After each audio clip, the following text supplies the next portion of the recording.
Hello? I started on the wrong thing. Getting ready, so I'm gonna go to the starting soon.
Hey, we're back.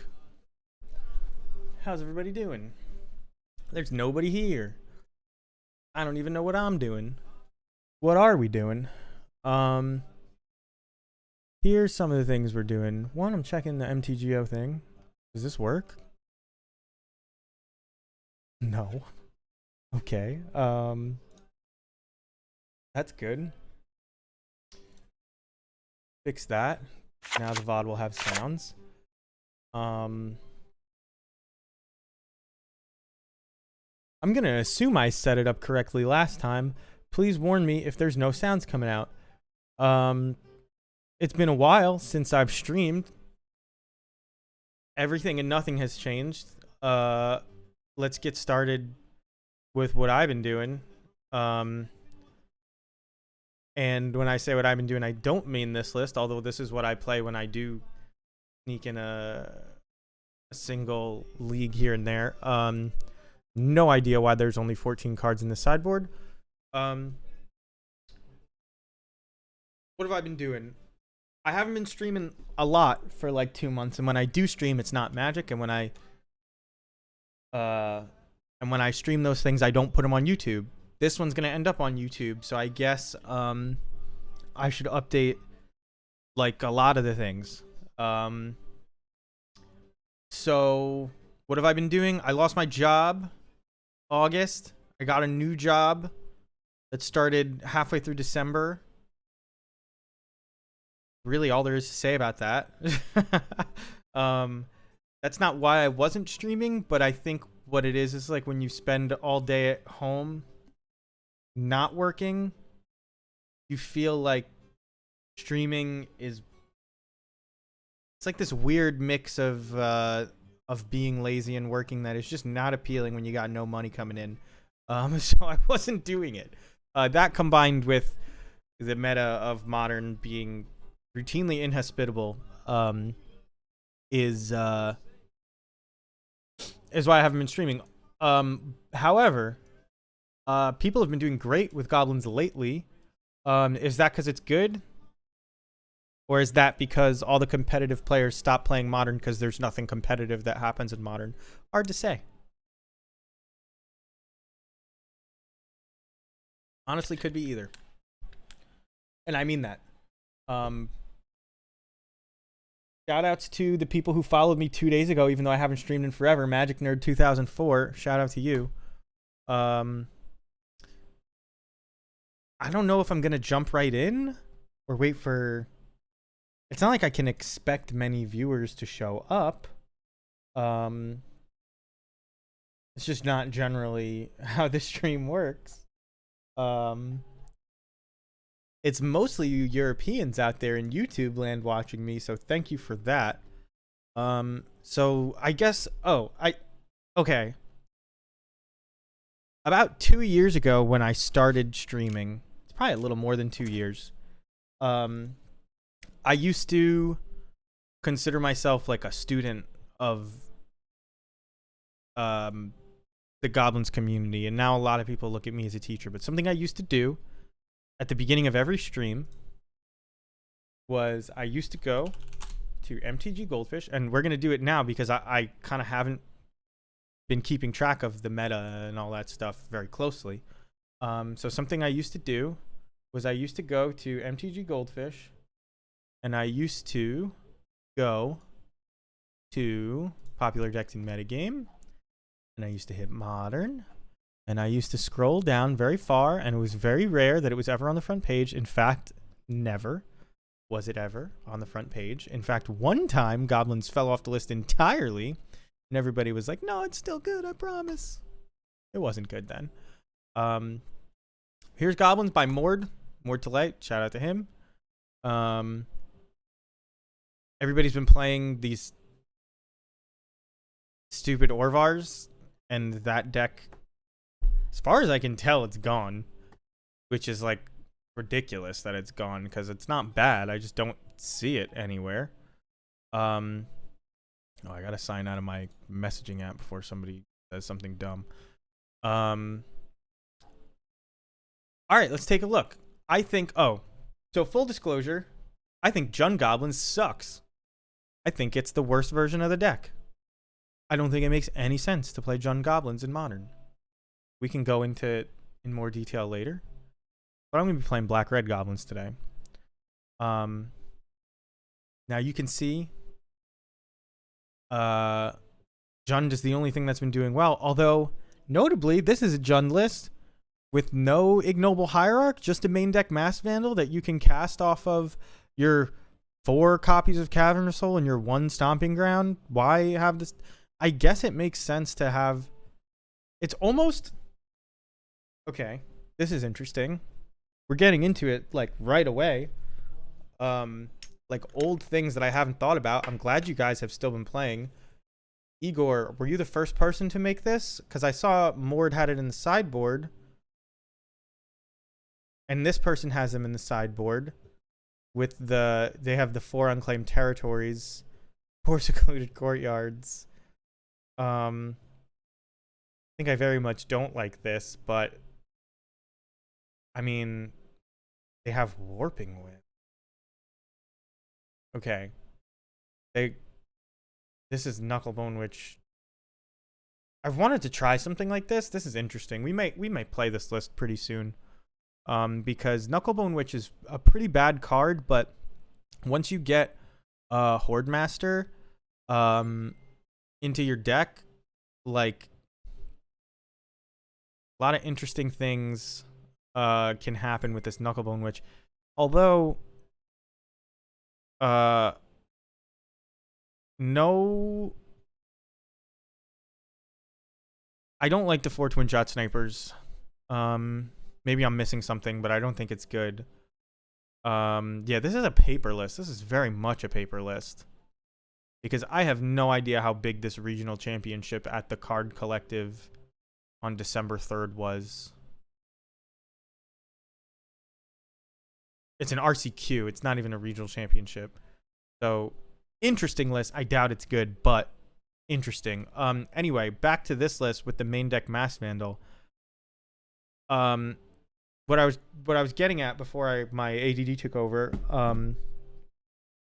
I'm gonna assume right now, because I haven't been following, unless I see somebody else do it, that Igor came up with this. Not came up with it, but, you know, is the first person to do this. Mass Vandal main, no other green cards in the whole list. Part of the problem with Ignoble Hierarch is that your Goblins mana is really good. However, when you play Stomping Ground and you have Ignoble as your turn 1 play, ideally, or you could potentially see one off the top with Snoop, what happens is you're forced to fetch and shock that Stomping Ground a lot, and it costs a lot of life. Now, you can play the Splash Stomping Ground pretty easily, but for a turn 1 card, pretty rough. But for Masked Vandal, card that doesn't come up often, it's not bad. It's honestly not bad. If you find yourself playing against a lot of Cauldron Completes, a lot of enchantment decks, I could see this taking the place of what is right now in my main deck, a Goblin Trashmaster, which I never used to play main. But recently I have been, just because I don't want to think. So we're going to keep looking at these lists that have been posted while I'm gone.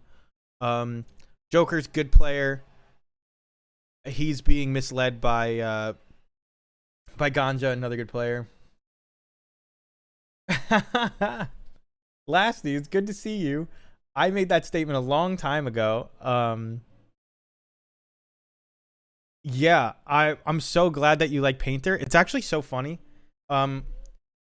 Before I start this league, I'm gonna crack a Brothers Work Collector's Booster that I just bought about 20 minutes ago. I was playing board games for a few hours with my friend uptown, and I couldn't believe how little they charged us for the table. We sat there for 3 hours and played a board game, and like brought our own food, which I normally wouldn't do, but like we were waiting an hour for the table anyway. I cracked. My brother got me like 2 packs of Brothers War for Christmas just because, like, I don't know, he didn't know and he got it. Cracked. I cracked a Mightstone and Meekstone, which goes in Painter now as of like 2 days ago. When I played in the pre-release, I opened a Mightstone and Meekstone, but I sold it and I was regretting that. And here I am opening it with 2 gifted Christmas packs. So I was very fortunate. Painter is still my favorite deck. I can't wait to go play that somewhere. It's been doing very well. It is my other MTGO deck, which I never play online. Yeah, Delthar always has good lists.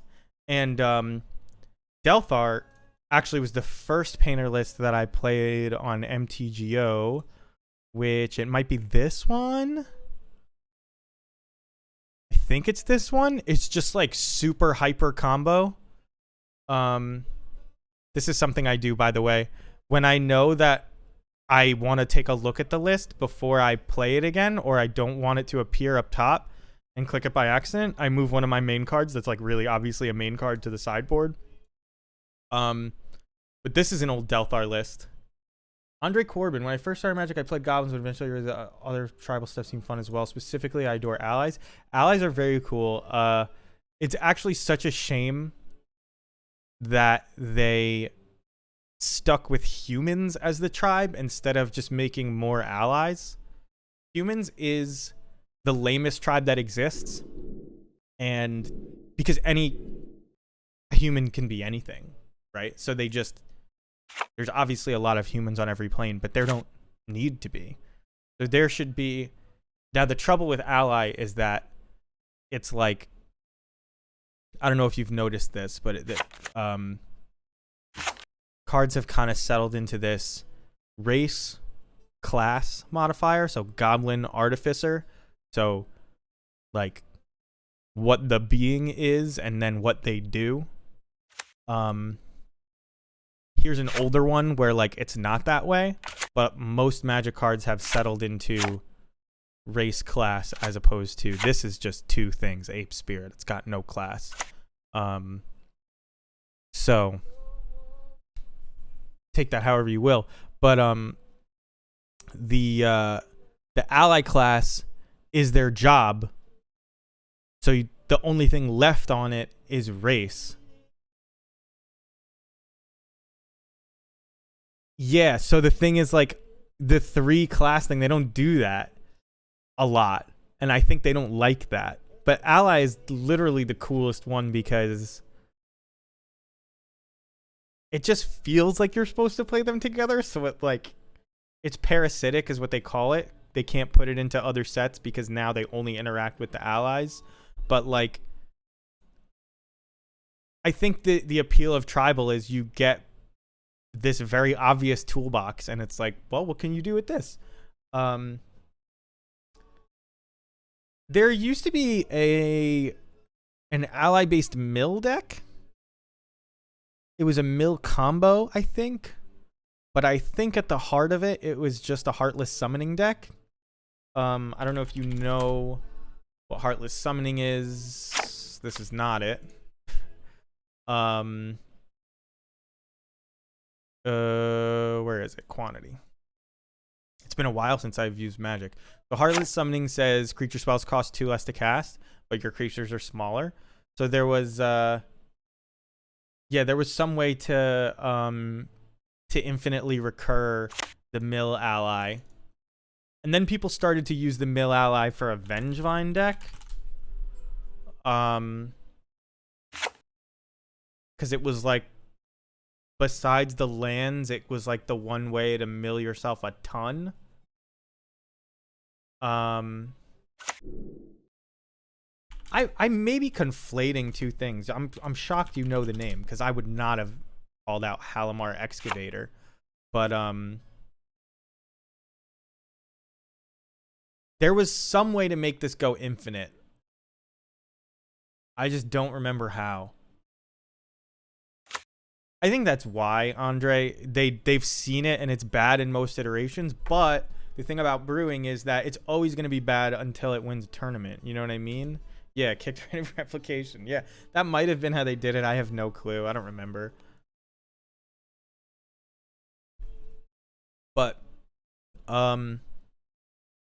Let's keep doing what we were doing. Joker is a good player. He's getting misled by Ganja Tajanga's victory into playing Ignoble Hierarch. He's the worst card in the deck by far. Apeliotes, it's probably just the same deck. Yeah, everybody just copies deck lists. If you're gonna be playing, this is the Ganja list that everybody's copying. I think it's 180. Yeah, I know the numbers like that are always funny. It's like it's like Valakut triggers with Scape Shift, way more damage than you think. The reason I don't like this list, and this list is playable, there's no question that this list is playable. There's 2 reasons, okay, that I can see off the top of my head. Number 1, Tarfire and Unclaimed Territory is stupid. Not that the person picking it is stupid, the interaction is stupid. You can't cast Tarfire with Unclaimed Territory, but this is like your sideboard card that you're going to be boarding into the most, right? You end up hurting yourself a lot with these Stomping Grounds because of all the reasons I said earlier, where Ignoble Hierarch, you're forced to fetch it out early so you can play Ignoble Hierarch, or just in case you hit a Noble off the top, you can play it with Snoop. It sucks preparing to cast green mana for one card that you don't want to cast later in the game. Anyway, so that's a non-bow. So your mana just gets worse somehow by including this mana dork. Obviously, you're splashing for one card. That's why. But also, if I remember seeing Ganja tweet it himself, and like, you know, he's one step from getting to where I am. And when I say that, I don't mean that I'm ahead of him. I mean his thinking is just like one step removed from mine. The paths are parallel, but you get it. He was like, he played a league, he 5-0'd it, he posted his list. He was like, should be noted that I sided all 4 Tarfires in every matchup.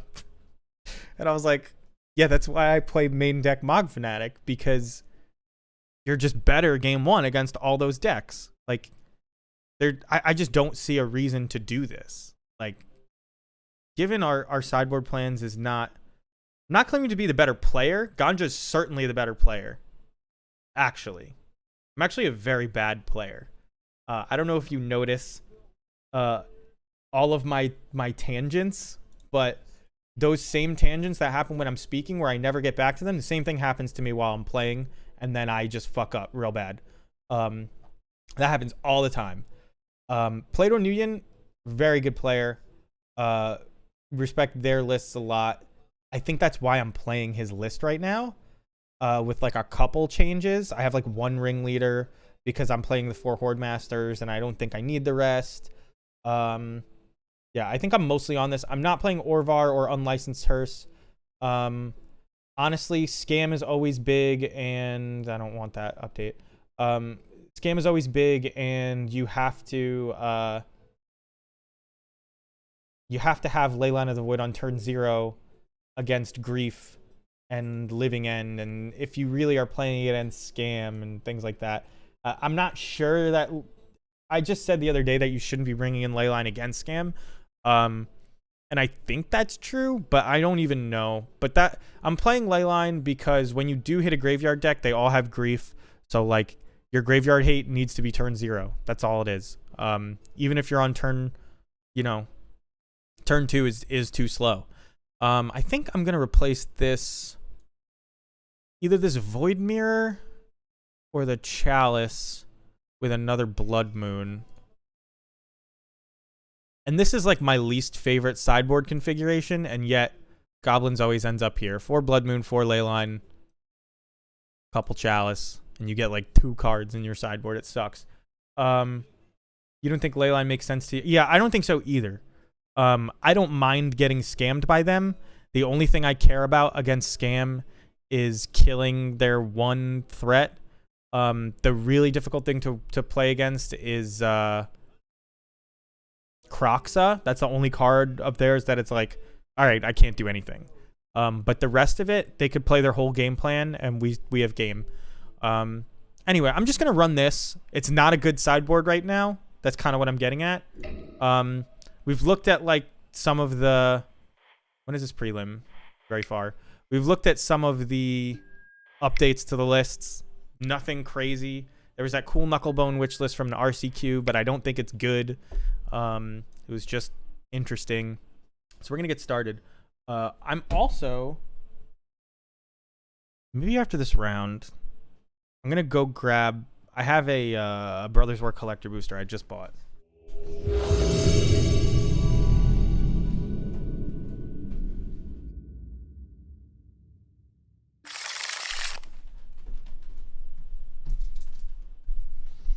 Oh, this is a hand.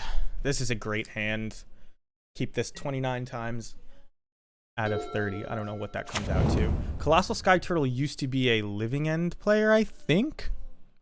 Maybe wrong. Does this hand suck against Living End? Kind of.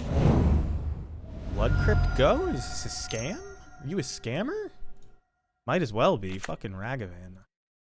Isn't it great to get into the league and just get the essence of Modern right in your face? There's no ignoring it. Well, this is why we play Fnatic.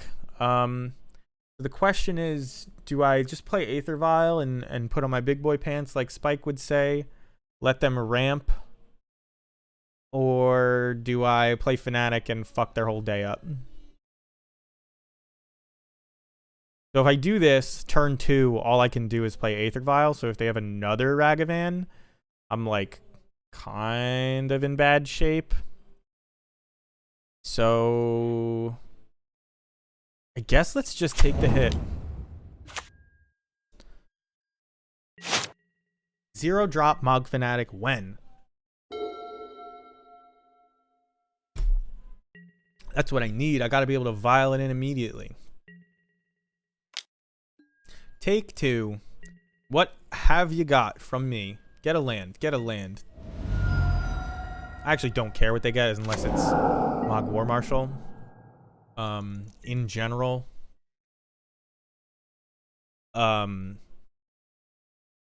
There's no cards in my own deck that really are scary when they play it, except Mog War Marshal. I have a hard time beating an opposing Mog War Marshal. So, how are the sounds, by the way? My whole audio mix is like, I don't want to say brand new, but I think I did it like 2 times before I stopped streaming with this. Wow, I hate Renin 6. Oh my god, I hate Renin 6. But Jund is like not a huge deal. It's just like, oh, that Ragavan. Fuck Ragavan. I am so mad that they can just take this Mog Fnatic right now. They're not going to hit me. Like, I have 1,000 ways to kill this Ragavan, but like, I'm mad. I'm definitely mad. This is definitely stupid and unfair. They took the Munitions Expert because they want their Renin 6 to survive, which is like a little surprising, but not a bad play. Still a fan of Flame Blitz? I am not. I don't know what deck I would be playing Flame Blitz in, but in general, not really where I want to be. So we're going to get to do the cool thing here. I'm going to play Mog War Marshal. They can't swing with Ragavan. If they Thought Seize us, I almost want to dare them to take my Mog Fnatic by not activating Aether Vial because Horde Master is so good, but I am going to, I don't know, probably put it in. In general, we used to have a great matchup. No, I mean, I get it. I don't know what planeswalkers you're killing. I mean, Renin 6 is very annoying. That's true. But see, the issue is that you are in general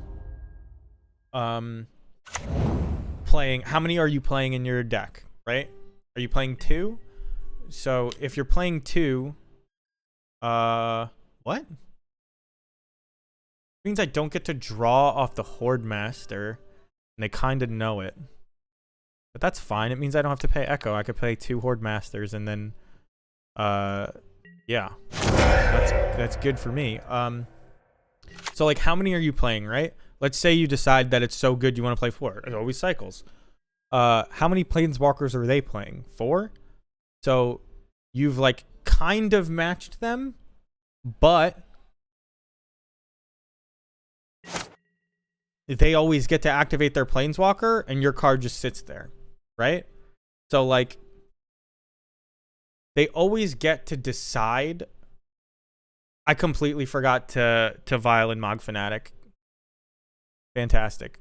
That's what streaming does. I'm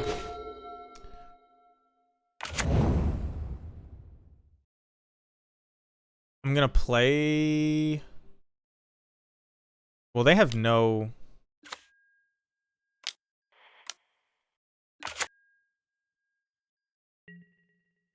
We're gonna attack Ren in 6. If they block, if they don't block, I'm viling in this Rimdalt Horde Master basically no matter what.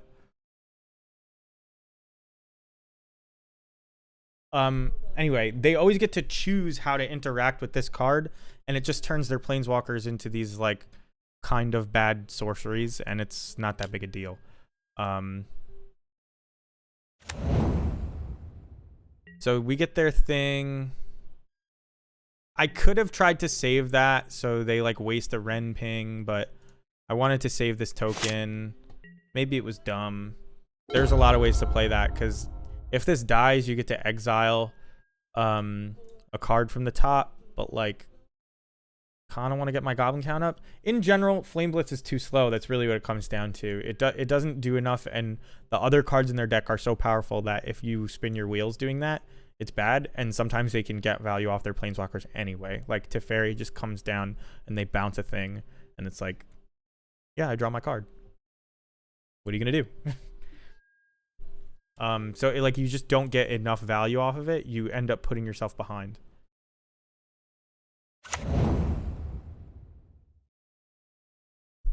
This is a pretty good board state we've got here.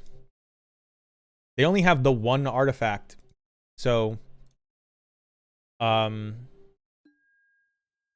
we're definitely gonna hit this Ren in 6 and kill it, because they can't block and kill any of our things. They might have a lightning bolt. I will tick this up.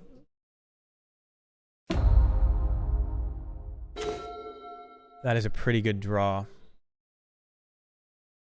That is a pretty good draw. Okay. 4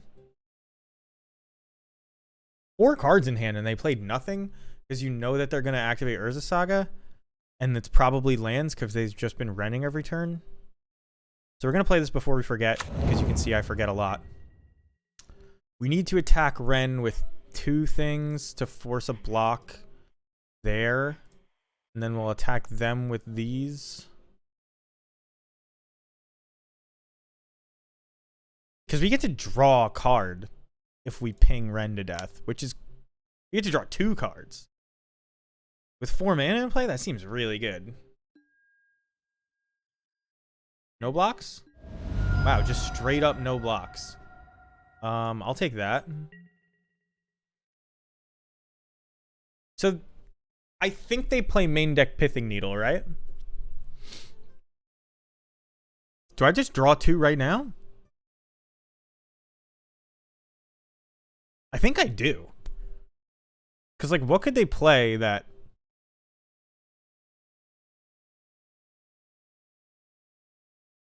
I get to play it? Yeah, let's just do it. Fuck it.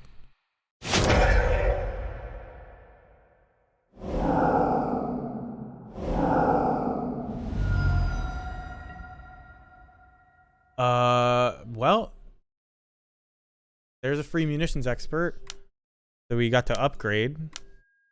I'm gonna kill this now.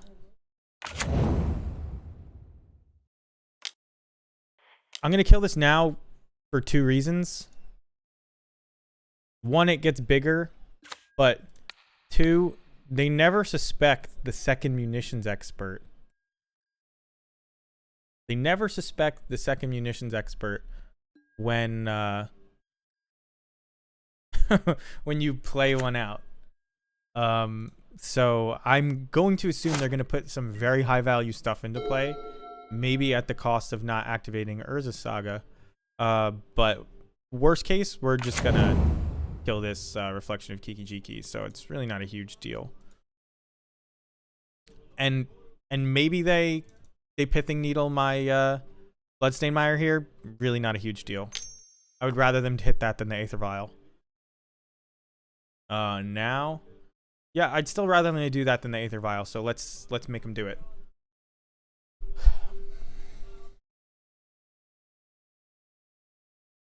And they get Shadow Spear. Okay. Yeah, and now, see, they might try to attach this reflection, and it's just a bad play. But it costs what? Ooh, another Renin 6. They're like super dead. They get Urza Saga back. And now they're gonna equip their reflection, and I'm gonna kill it. Oh, they just play another one. Did they just die? You can see Magic Online has been hanging more and more lately.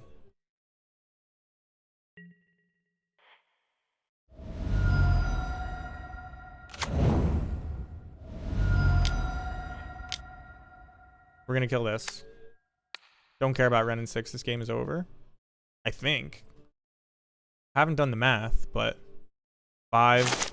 Yes, I believe it's over. Okay, so against Jund, they have some big stuff. Blood Moon actually fucks them in half. Other than that, like, you don't need all 4 Blood Moons, because especially on the draw, it's not that good, but you could Thoughtseize to try and nab a Ren. Fury's decent. Crashmaster's okay because they're playing sagas. The combo is pretty unlikely, so I always start by siding out at least 2 Harbingers. I generally don't want a lot of Prospectors because sacrificing resources to get ahead on mana is bad against Jund. Mogwar Marshal blocks all day, but I'm not sure how important that is. Squee is important. You could side out a Kiki because the combo is unlikely, but it's still a good card. Kinda like that, and we'll do this. There's also the option of, like, bringing in Chalices and putting them on 1, but I don't generally like that. In fact, I don't know if I really like the Thoughtseize, because it trades too evenly. Do I want Chain Whirler? If they're playing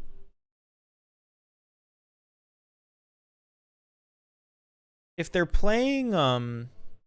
they're not playing Seasoned Pyromancer because they're playing Fable. Yeah,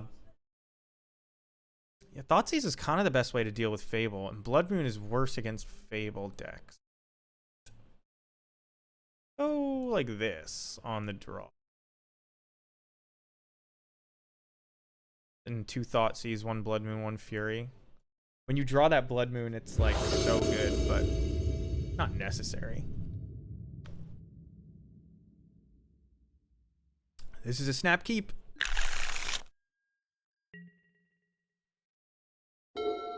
Look at Thoughtseize us in our hand is still really good. I think you Thoughtseize the Aether Vial too. Like, there's... Okay. This Ragavan? Have to get hit by Ragavan again.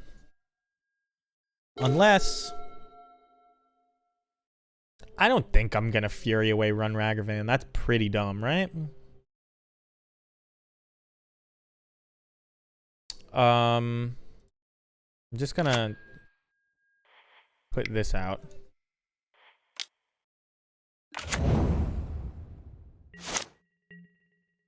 Let's see what else is going on. Definitely about to get... I mean, I hope it's not another Renin 6. There goes 1 Kiki. Good thing I left 2 in. Not really, it doesn't...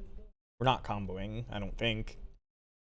If you combo them, you could have won, you know, any number of other ways. What is this? This is just removal here? So, I really do want to play this other Aether Vial, but the hands down most value play is Mog War Marshal into Viling and Runevelt Hordemaster, and it stops us from getting hit by Ragavan, so I'm gonna do that. I'm gonna do that. It has the added benefit of, sorry, I just bumped the mic, of playing around an engineered explosives, which is not super likely, but they probably play it.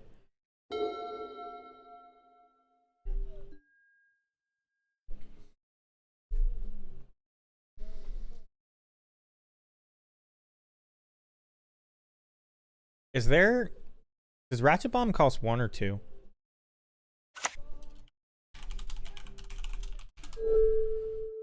Ratchet Bomb costs 2. Is there something that just kills tokens?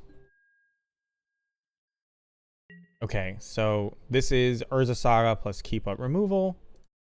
So you want to put your Mog War Marshal trigger onto the stack first, so that your Aether... Why do I have to stack this? This is... okay. So that this can go up to 2. You vial in your Horde Master. And so the thing about this play is they're screwed either way. Because Runevelt Horde Master is a brain dead card. You just get to play it and not have to worry about it. I don't understand how people are not playing this card. Oh no, you killed my card and you traded less than 1 for 1. You know what I mean? Like, I get to decide. Ooh, that gets exiled, but that's okay. I get to decide if I want to pay Echo before anything happens. And I can't really attack favorably. They may end up nabbing my Aether Vial with a Pithing Needle next turn. I do believe I'm going to need to pay Echo here.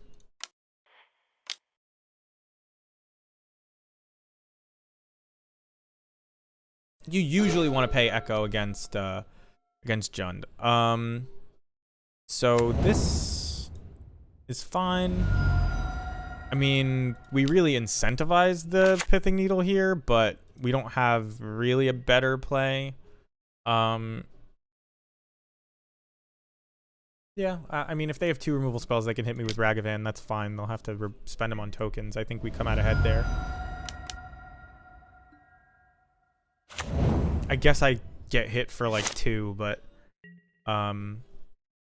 if they want to make another token, I think I'm actually happy with that.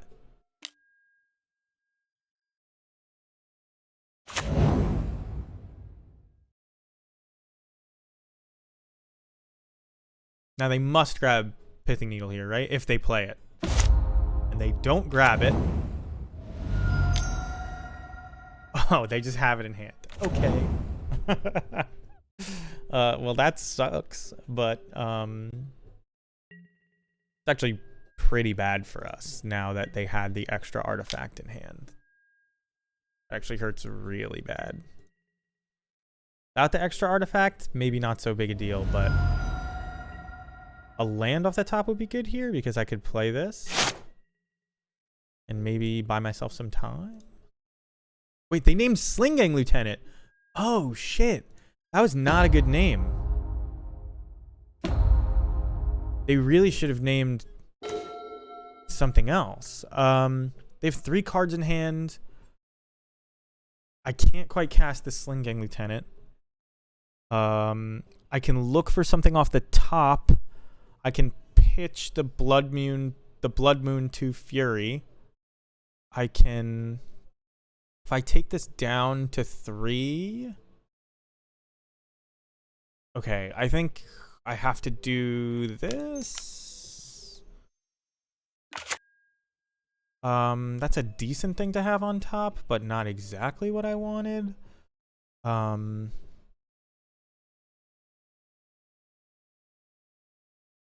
See, the thing is, this Shadow Spear lifelinks them and gives them trample, which is huge. So I need to do... They need to make a huge mistake for me to win this.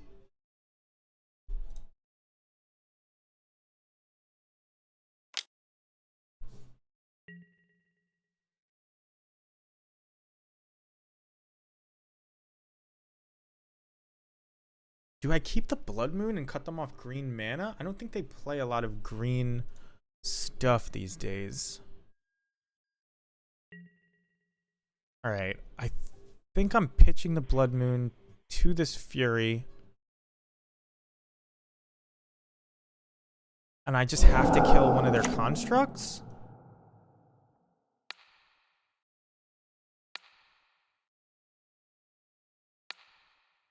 I believe this is like my only good play, and it's not even good. But if I can keep this Conspicuous Snoop alive and they don't have removal in hand, we could just end the game. There's always that.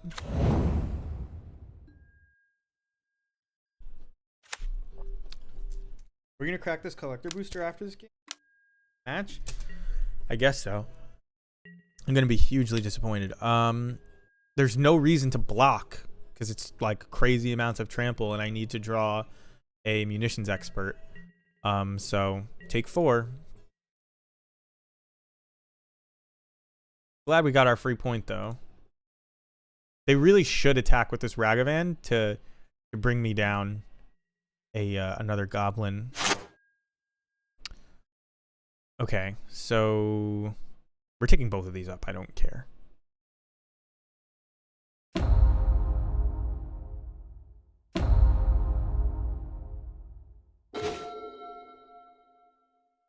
Does that change anything?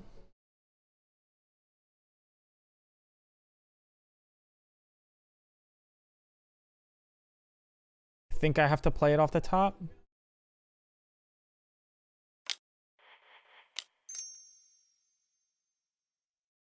Ether Vial's a bad draw, so I am gonna throw some goblin in front of that. Actually, upkeep. This will die, and I'll get that. I'll clear that, so that's good.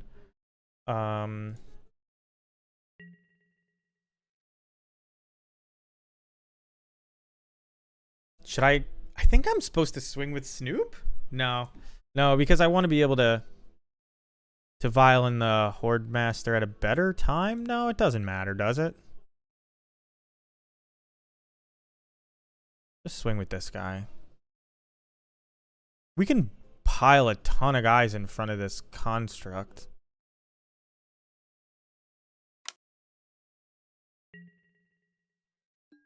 The 1 damage doesn't matter.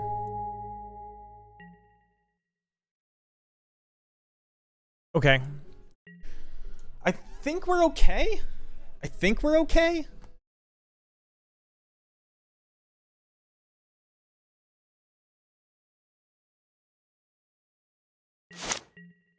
We really want them to, like, somehow not have instant speed removal.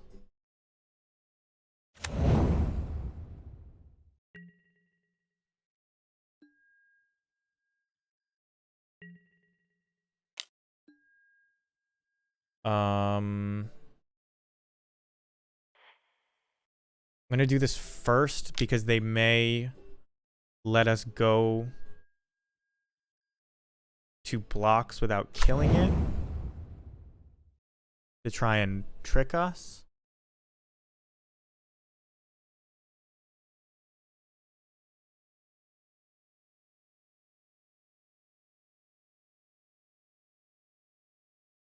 Let's see what they do. What do they got? Where's my bird? There's the bird. Just over the chat. Forgot that I had got a branch for him to send on. I should move him. They're just letting it happen.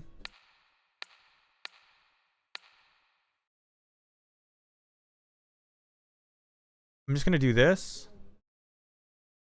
If they kill my Runevelt,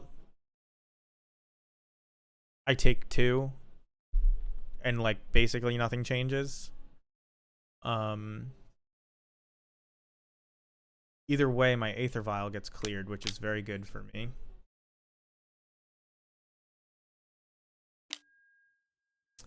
Target player discards a card and he deals 2 damage to my rune belt. Okay.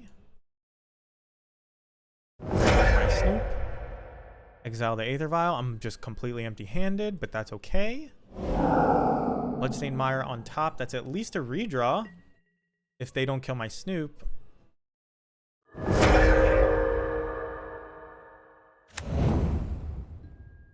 Let's see if my Snoop makes it through the turn. Let's just yield. No, I'm empty-handed. Snoop has made it through the turn cycle. So this is going to be a no. And then this is going to be a yes. And then what's on top? Oh, they're just going to kill it at my upkeep? You kill it in my draw step if that's what you're going to do. You shouldn't kill it in my draw step because I could top deck the munitions expert, but like if you're going to wait till my turn, wait till you see what's on top, right? That's the idea. Because I'm empty-handed. So there goes Snoop. Means I am forced to draw this. They know my whole hand. I am not attacking. I am going to dump all 4 in front of this. And if they have an answer to that, I'm dead. Realistically, if they don't have an answer to that, though, they're going to swing with Ragavan 2. And so I'll be at 4. It looks like we've lost this one. This game. We're going to yield to end step. Yeah, okay. So they don't have the answer, it looks like.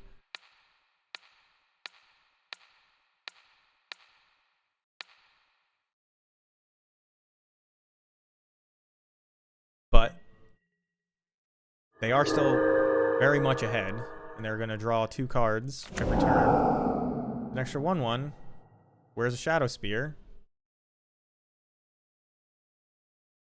I mean, there's no way they don't cast it, right? So, unless... I mean, a Trampling Ragavan is going to be tough. Doesn't really matter because I have to draw something that wins right here. They have Fable. I think we're just dead. I don't know why they didn't cast that. They must have removal.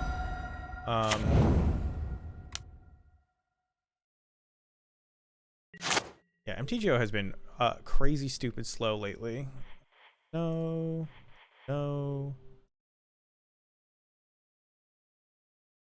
I don't know why I did it like that. I just want to see, you know, the next card. There's a couple cards that get me out of it.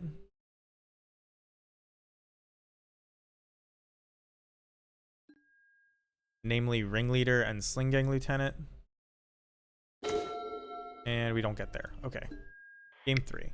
So game 3, we're going to be on the play, which means Thoughtseize is still good because of Wrenn and 6. And then, actually on the play, I probably just want more of these bullshit cards, like less Furies. Could probably take out... What do I take out if I was going to take out one more card? Trashmaster's still decent. I guess 2 Blood Moons is really enough. Do I want to run 61? Do I actually care? Aether Vial's worse. You want to top deck it? Would you like to play first? Yes. I should have probably boarded out some number of Aether Vials last game. This is a pretty good hand. I'm going to keep this. I am going to turn 1 Fetch Shock Thoughtseize. Believe it or not. Because that will determine if I play Snoop next turn or not. I'm likely not playing Snoop next turn. But also possible that they have their own Thoughtseize, and I think I want to take that. And we do have to get Blood Crypt because Snoop is just too important to be able to play on 2. They have a Fable, a Thoughtseize, and an Unholy Heat.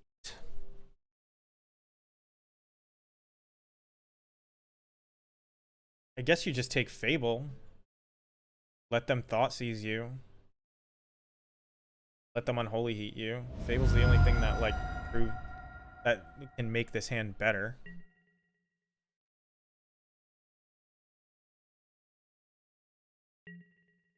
It's like crazy amounts of value.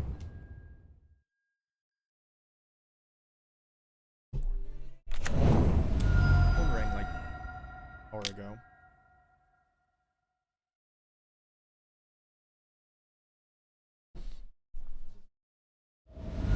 Yeah, so they take Snoop. Even though, honestly, they should just let me play Snoop and then Unholy Heat it, but that is a fantastic draw. So we're just gonna play this out. We will uncounterably play our Mog Fanatic. And this is the last turn we can have 6. Its yield, unless they have a response, is 2, I think. Pass until response. Been so long. I guess Giganta makes their hand like not terrible. That's a draw, right? Yeah, okay. Wait, they played one of the Wooded Foothills we saw. They played the Thoughtseize we saw. So they have one unknown in hand. That is a pretty good draw. Kind of. I don't want to play the Matron and hope I draw a land. Just play the Matron, grab a Runevelt. We know they still have Unholy Heat. Although Hogwarts Marshal's just good, but play our land. We'll attack, and I think we're gonna play Matron just to be mana efficient and get a card that like demands an Unholy Heat and then just don't play it. I think that's our plan. Although I could, we know that they're gonna have. Maybe I'm supposed to get Trash Master here. Could also just get Squee. I actually think I just want Squee. It's either Squee or Runevelt, and Squee actually lines up against this board really well. Because I get to use all my mana even if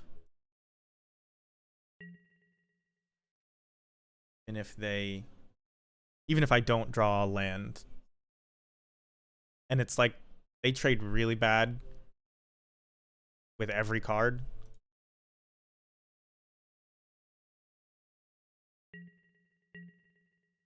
So I'm gonna pass until response. My clock is pretty low and my Magic Online has been pretty laggy lately. Don't know what changed. Pass until response didn't work.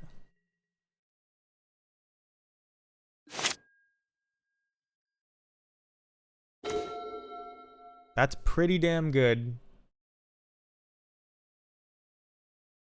I don't know if the damage that I take matters. I don't want them to top deck a Thoughtseize, because this is my only copy of Ringleader. Make blue mana to assert dominance. It's been a while since I've done that. I don't think they can win from here. Except on clock. Would you like to block any of my cards? Go for it.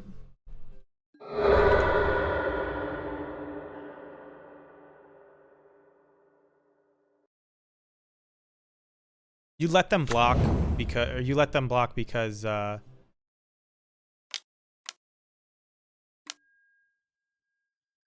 if they make a mistake, they block the Matron, and I get to just keep. My game sound is on. I don't know. Of course I like that. What do you mean? I love that. Why would I play a game without sounds? I think I just want to kill this, right? Keep them on 1/1s. Keep them trading poorly. I I mean, I know their thing like kind of becomes a 2/2, but well, in fact, it definitely becomes a 2/2, but a 3/3 is a lot harder to deal with, I think. I also think I have an abundance of resources, and I'm in pretty good shape. It's like 3 times my volume? That's not good. Let me fix that. It's actually balanced separately now. I just cut it even more than in half. Thank you for that, because that I needed to know. Gonna fuck up the VOD, but that's okay. I think it's because... No, that doesn't make sense. Never mind. Actually, yeah, I think that is why. I think it's playing both through my desktop sounds and my... Oh, to not get... Fuck.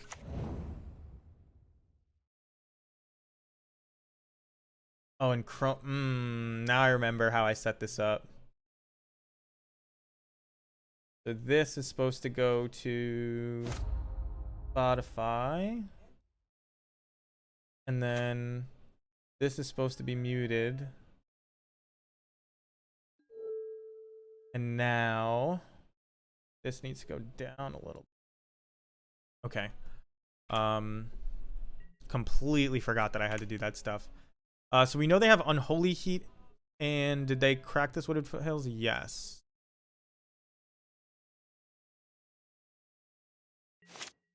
Land? Almost as good. I think I just play Squee out because I can't lose.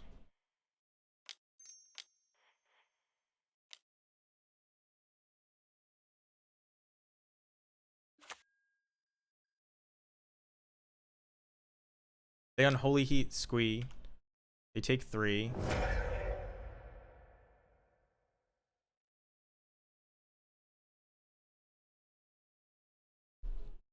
This league is going to take me all night if this MTGO is this slow, which is not good.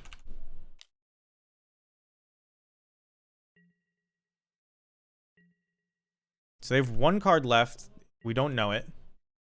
But next turn we can play Snoop and Mog War Marshal. There's a Ren in 6 that's going to ping my Matron, I guess? Wow, talk about greedy. You get back to Urza Saga. I guess that's not greedy, but I think it's smart.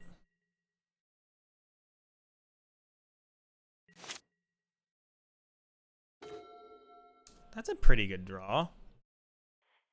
Still gonna Snoop first. Thoughtseize on top. Just gonna play out Mog War Marshal. I'm gonna hit them for 1. If they tap out and I have like any number of goblins, Sling Gang kills them. It's like 3 times my volume. Yeah, that was... I love the game sounds. They're actually like...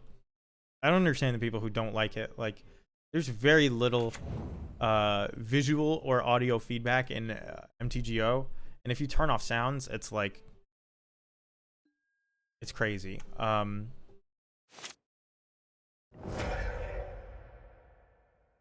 They have 1 card in hand. Do I pay Echo? I think I do. I'm in no rush. Other than clockwise.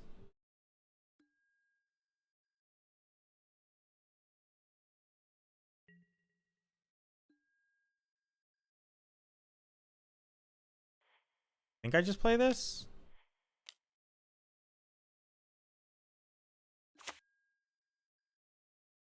So they're going to go to 1 here.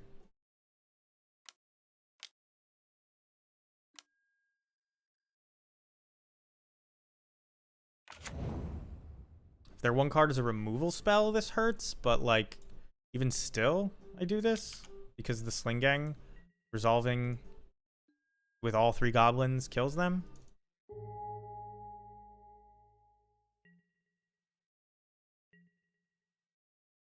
I don't think with Runevelt in your deck you should really ever lose to Jund. But you know, obviously we lost that game too. It's not unlosable, but yeah, it's Shadow Spear that we really care about. I have to put this on the stack. My MTGO just like freezes up. Oh no. Oh god, I thought that I was gonna like F6 through my turn.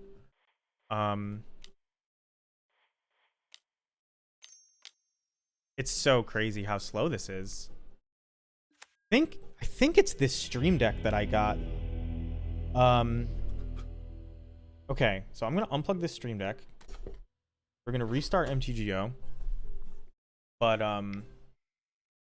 not that I think the restart's gonna do anything. But we're also gonna crack this pack. So make my camera big. Which, what the hell is big camera? Chat.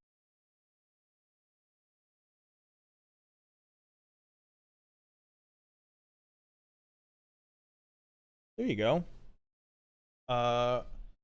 Then let me restart MTGO while you can't see my password. So I got this Brothers War Collector Booster. Earlier today, I was at a board game store. It's, I guess, an LGS in Manhattan. And we stayed there for like 3 hours playing a board game, and I couldn't believe how cheap it was to take up their space for 3 hours. So I bought a collector booster to give them money. I don't even know if they get money from this, but I brought my own food, which I felt bad about. Let's read the back of it. Includes 10 to 11 traditional foil cards.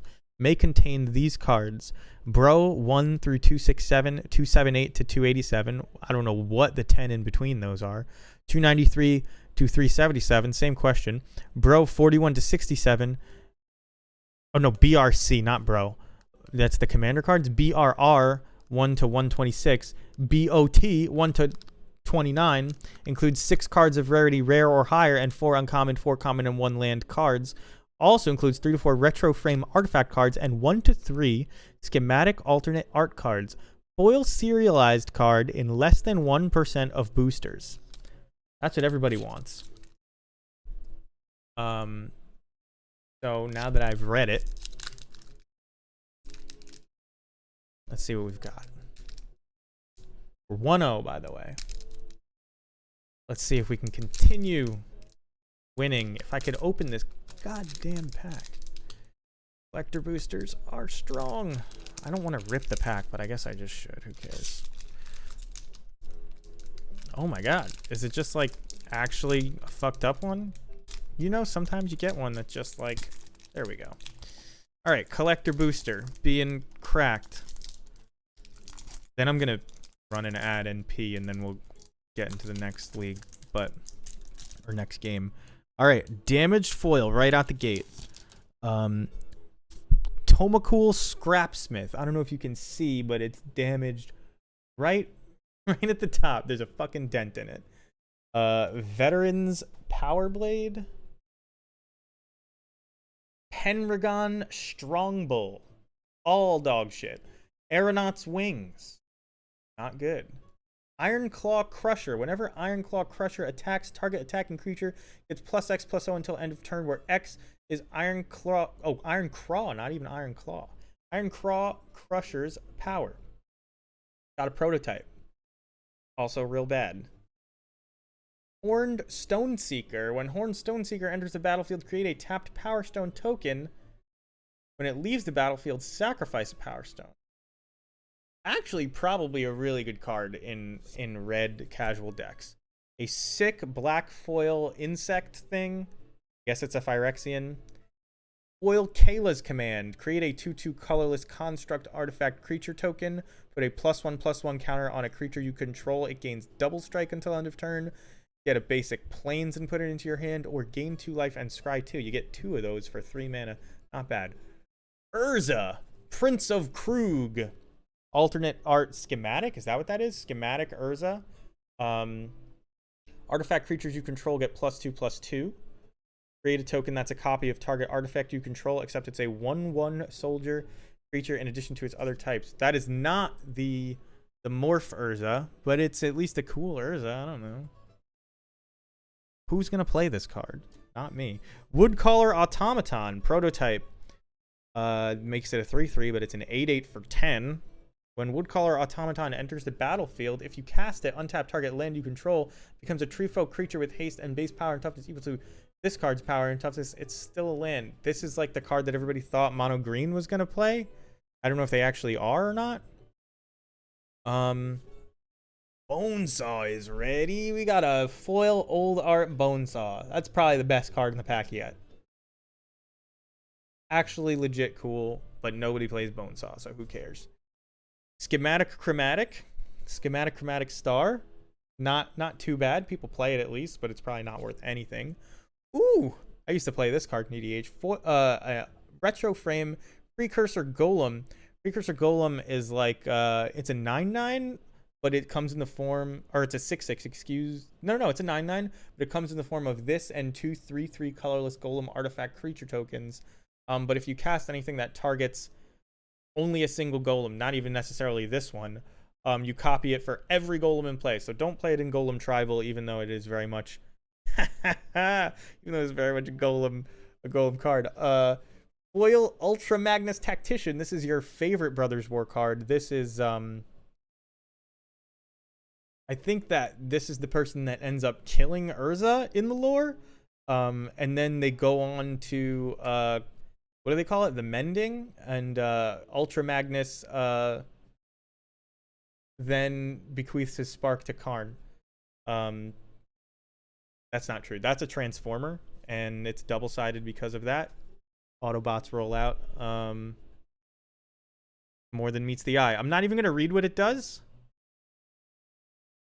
Whatever. I read the rest of them. More than meets the eye. This is a Naya card. It costs 7. But you can cast it as a actual truck. It's also got horrible scratches on it already from the print roller. You can kind of see it. I don't know if it comes across. Half faded, so it's half green screen, so almost definitely not. But yeah, it's always great to pull a damage foil card from your $30 booster. More than meets the eye. 2 red, green, white. Ward 2. Whenever it attacks, you can put an artifact creature card from your hand onto the battlefield, tapped and attacking. If you do, convert it at the end of combat. When you convert it, it's a crewed vehicle as long as it's your turn. It's got haste and it's formidable. Whenever Ultra Magnus attacks, attacking creatures you control gain indestructible until end of turn. And if they've got 8 power or more total, meaning this plus another 4, you get to transform them back. I don't even know what I'm going to do with that. I kind of want to send it back to Wizards because it's damaged, but Mechanized Warfare, and then one more card. Mechanized Warfare says if a red or artifact source you control would deal damage to an opponent, or a permanent an opponent controls, it deals that much damage plus 1 instead. It's actually pretty solid Crackling Perimeter card. Pretty cool. I actually am a big fan of this card, and I may end up playing this in a deck. And the last thing is this foil Power Stone Golem combo. Alright, nothing great. No serialized cards. But whatever. I bought that to support not my local LGS, a restaurant, basically, that I brought my own food into. So that's why I bought that. We are going to, I'm finding a game. I'm going to be right back though, because I really have to pee. And I'll see you guys on the other side of this. We already have the game.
There's still a minute left on that ad, so I'm gonna tank here. But I actually don't know if this is a keep or not. I guess since I'm going first, I should keep this.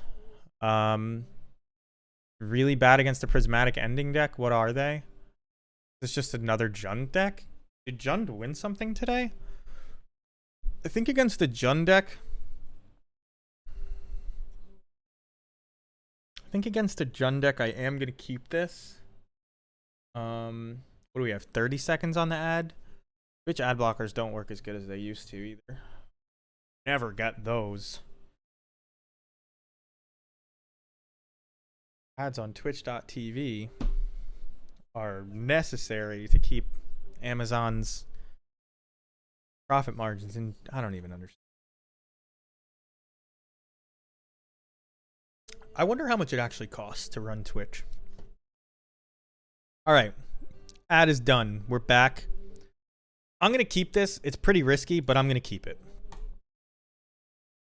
If I was on the draw, Automo. Because if you get Thoughtseize, this hand is so bad. But on the play, let's do it. MTGO a lot snappier now that I unplugged the Stream Deck. So in case you guys didn't know, this is something longtime viewers will know. And maybe other people who hate Magic Online as much as I do. I actually really like Magic Online. I don't mean to make it sound like I dislike the program. It's 1,000 times better than Arena. But MTGO is built on .NET, which is apparently what Microsoft Excel is built on. And because of that, it actually... Am I going to just Munitions Expert this right now while they're tapped? I think so.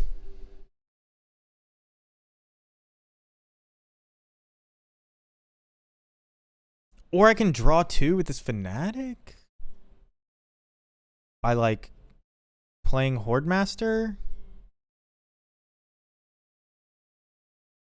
I guess I'll do that. Horde Master is just the brain dead, almost always correct play. So we're not gonna actually block with the Horde Master, but I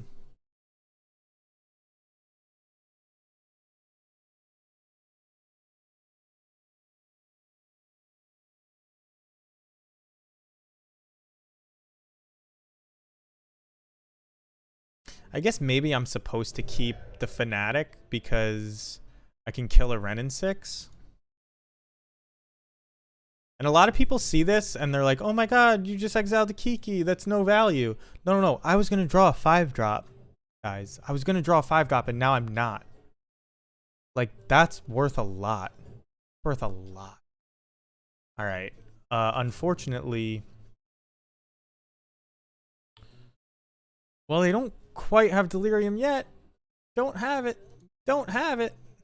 They don't have Delirium. So we'll get to kill 1. Well, maybe not. Oh my god. Oh my god. All right. I think that might do it. They're going to be real mad if they don't hit Delirium.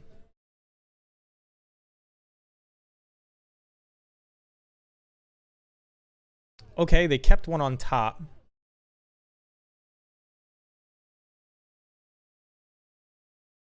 So I'm going to attack with Horde Master and hope to god that they block. Who did they target? I didn't even look. They know what I'm drawing. So if it's a Munitions Expert, we're really happy, but it's not. I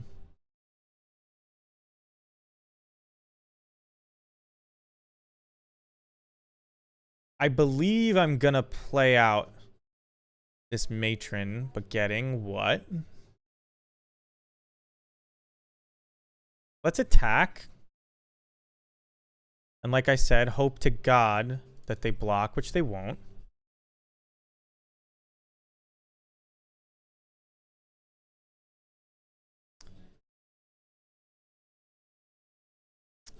So now I do believe that I have to kill both of these Dragon's Rage channelers if I'm going to win the game.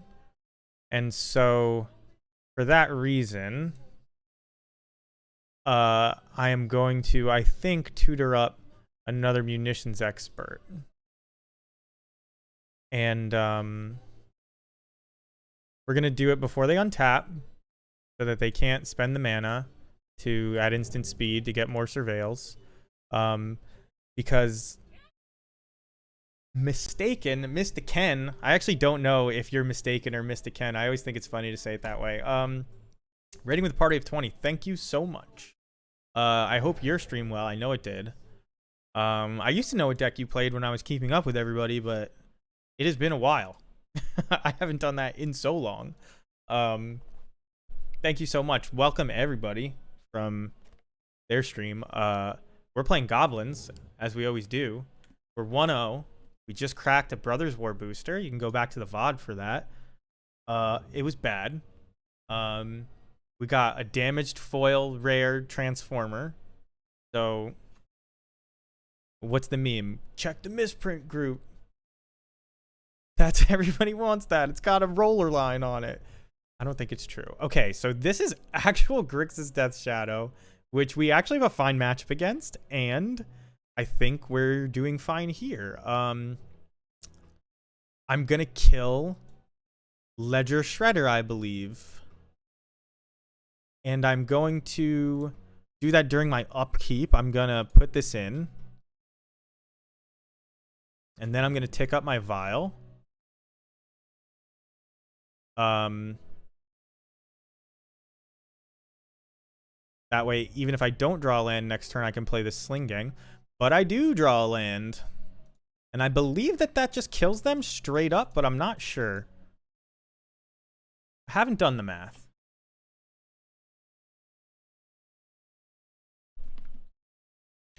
So I swing. They take... what? They probably take 2. As opposed to the 1 from Horde Master. And then... no, they're going to take 1 no matter what, because I'm going to sack block, right? So, or I'm going to sack the blocked creature. This is 1, 2, 3, 4, 5, 6, 7, 8.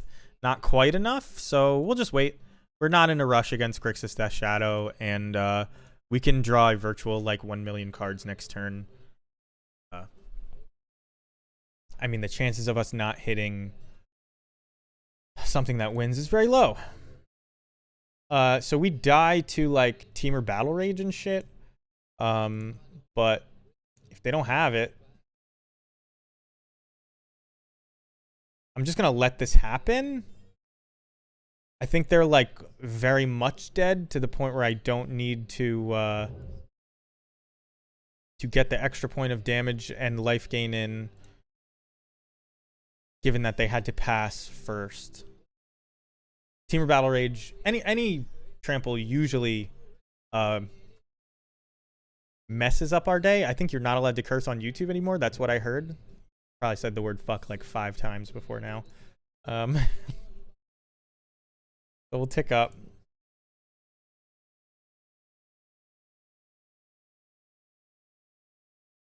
That's pretty good.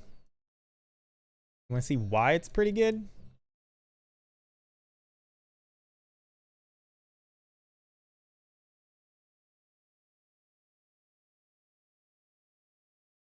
So we get to draw a card for every goblin that we sack and do 1 damage. And we found another one. Now, you don't get to vial those in, but, you know, when you find a matron or something, big. So now if we attack, we get in for... there's 3 blockers, so we get in for 5 probably.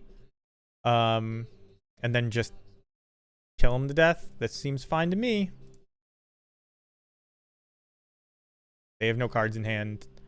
They are dead. Right? I'm not crazy. Yeah. So I'll let this one be, because it's worth more damage being blocked. Alright. save targets, and then yield until end of turn. So we want to block. Do this one. I already saved targets. So we do that.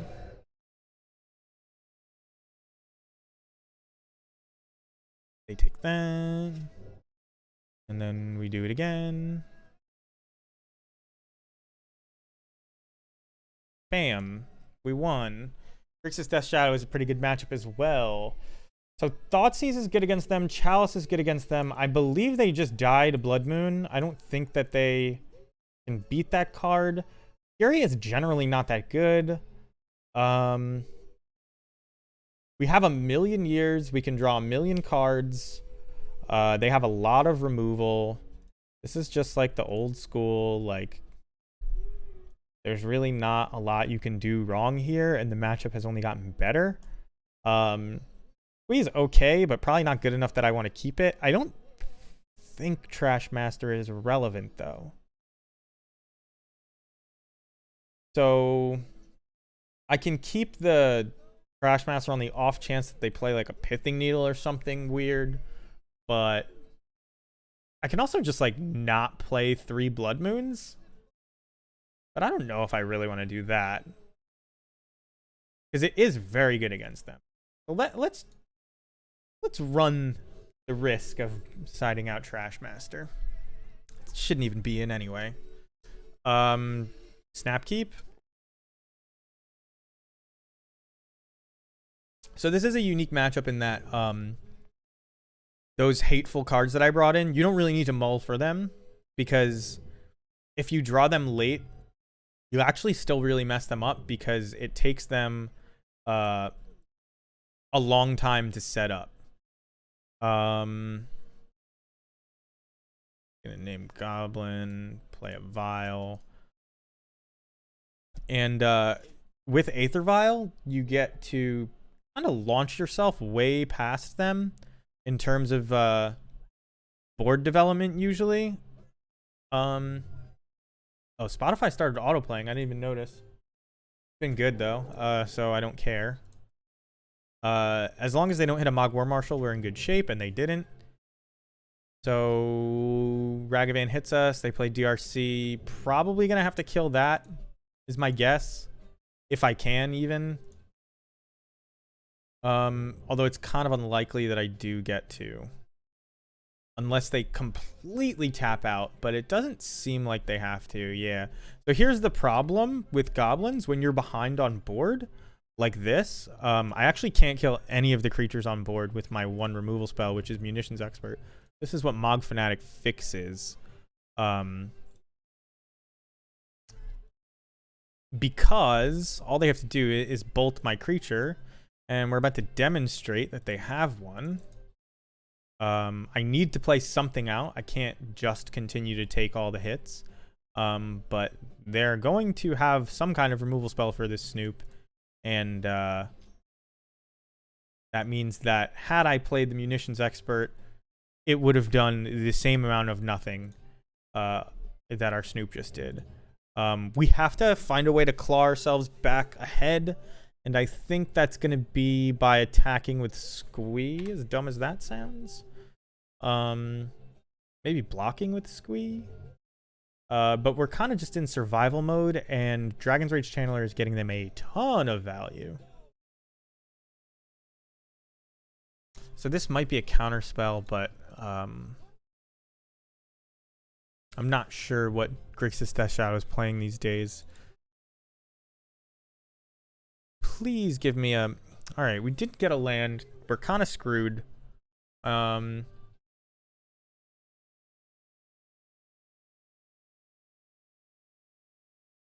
our only real out here is them having like a really, really bad hand, which is really unlikely with this Dragon's Rage Channeler. But in response, like, we're gonna attempt to block this Ragavan, I guess. And we'll threaten another card being vialed in. We don't actually have another card to vial in. I guess we could wait a turn. But they're like about to hard cast. They're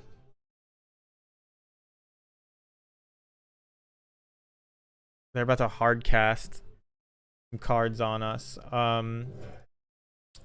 So next turn, what we're gonna do if we don't draw land, probably even if we do draw land, is just like main phase matron into munitions expert. But I think we're just gonna lose this game.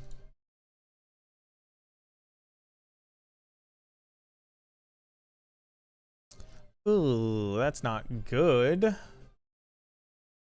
They've only hit us with 1 bolt. They have 1,000,000 mana.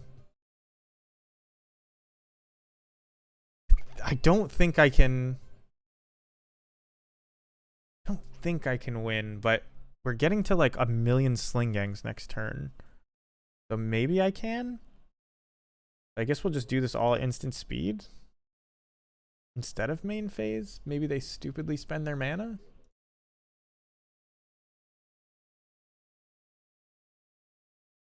Like, guess we like avoid playing into a Kolaghan's command this way.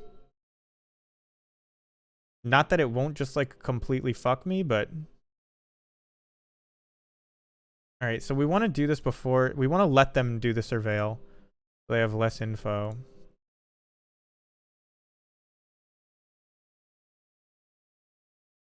I'm gonna put on a dead show. Give me a second.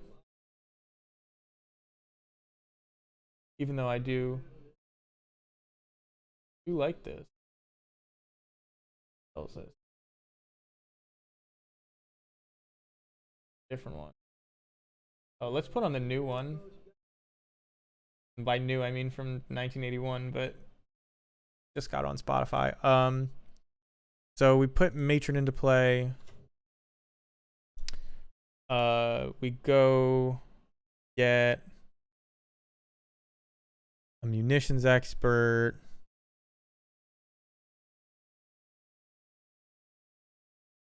And then we're still going to take 3. But at least Ragavan will be dead? No, they just have double removal spell. And notice just how screwed we were. Like, this is kind of a nut draw. You can't really hope to beat this as any deck, I don't think. But these are like 2 of the most powerful cards in Modern, so it's not that our deck is that bad. It's just like that was an insane hand. Like, if that was Neo Brand, it would have been the turn 1. All right, but this is still a good matchup, so don't worry about losing 2 nut draws. I don't think I want to play Thoughtseize. You can play Thoughtseize, but Chalice is so good in this matchup. Let's play 1 less Blood Moon and 1 more Thoughtseize. Even though Blood Moon is better on the play than the draw, I probably shouldn't have been playing as many as I was already. And then let's take out this Harbinger, put in another Thoughtseize. I could take out another Vial and put in another Blood Moon, actually. Probably should have done that. This is a good hand. I guess I'm going to grab Blood Crypt and Thoughtseize them. Yeah. Although you can grab basic Swamp. I'm trying to play Blood Moon, but like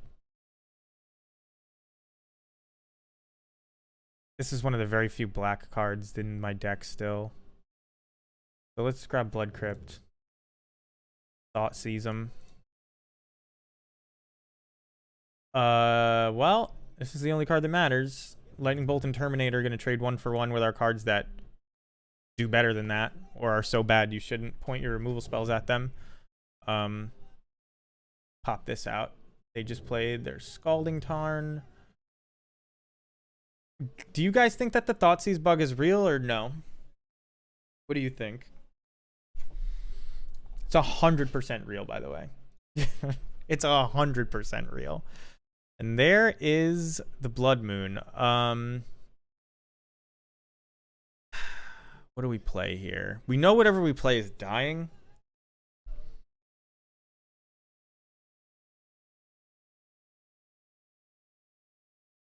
I think I just have to play this Prospector.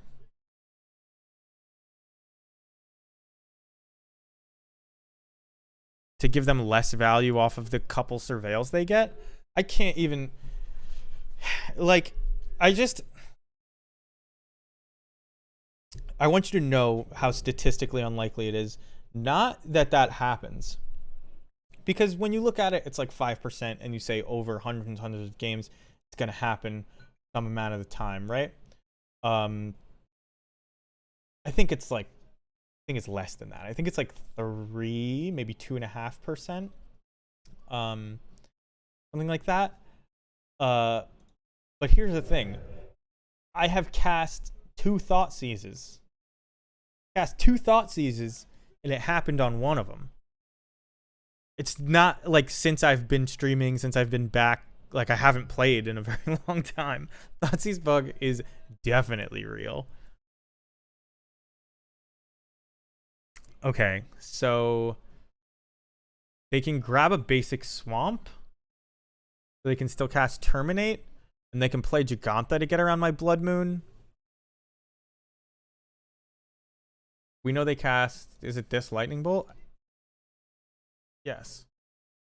And we see that they also played a Bloodstained Mire. So yeah. So they have a Polluted Delta, and we're gonna prevent them from playing that for anything but red mana. Is that important? I think given my hand, it's fine.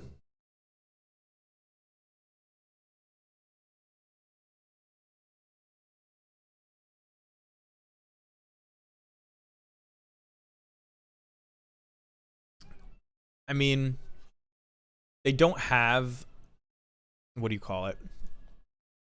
Death Shadow in their hand. And this prevents them from getting to a point where they can even play Death Shadow, because now their fetch lands don't damage them. We just need to get to the point where, yes, exactly what we needed. Actually, exactly what we needed. So next turn we'll have 5 mana.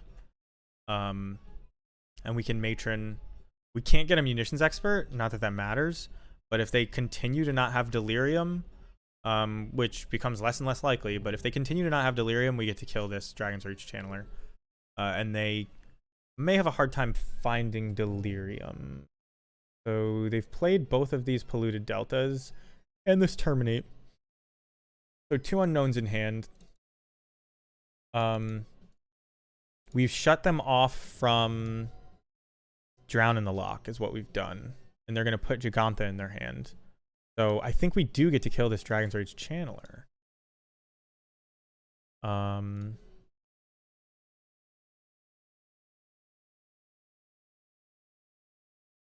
I want to do that? Or do I want to just race?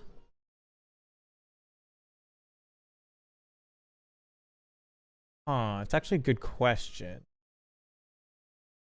Because they're about to play a Giganta. I can assume they have lands in hand. And then Giganta lets them cheat. And I actually can't kill Giganta because of the Blood Moon. Blood Moon might have screwed me more than them this game. Live by the sword. So maybe we get another Snoop? Try and burn through our deck? Does Giganta have Trample? No. It doesn't have Trample. So you know what? More Rune Velts is probably good.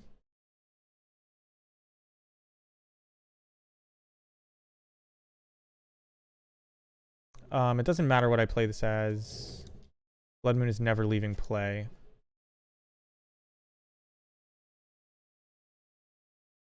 So now, at least if we're blocking and playing the very long game, we gain some kind of value. But they have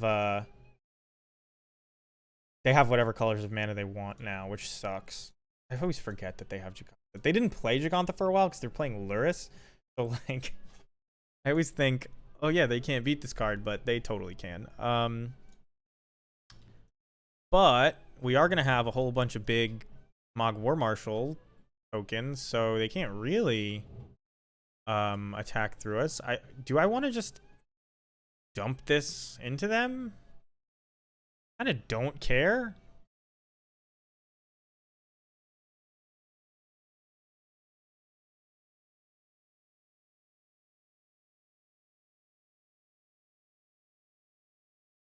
I don't think I want to do that. I think I want to do that, but it's not a good idea because I want to be able to double block Gigantha and block this Dragon's Rage Channeler with cards that don't matter.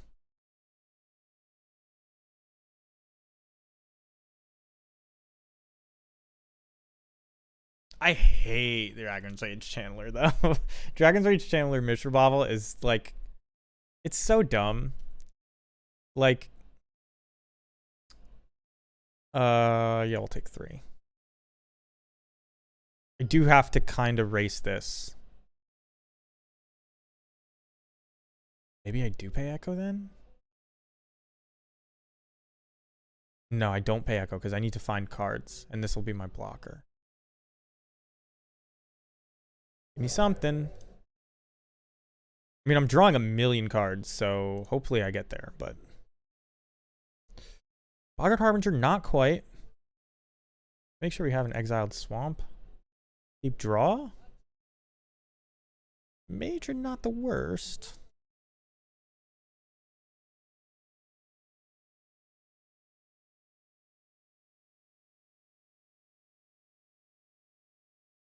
I think we could get there. It's really close. This is gonna be Drown in the Lock. Yeah. Lock. No, it's Dress Down. Interesting.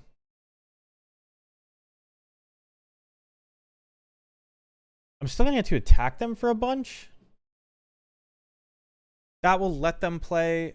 How's it going, Rodeo-san? I don't know if I'm grinding, but I'm certainly playing it today. This is interesting. This mana is a mess. I don't know what's going on over there.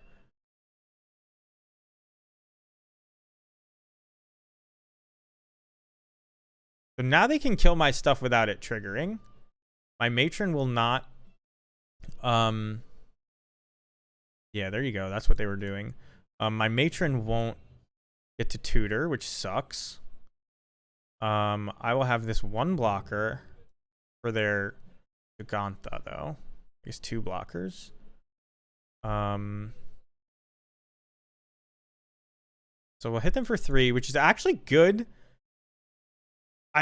They kind of forced me to make the correct play. I was in the middle of saying it before, but if I get them below 13, then their Death Shadows become cards.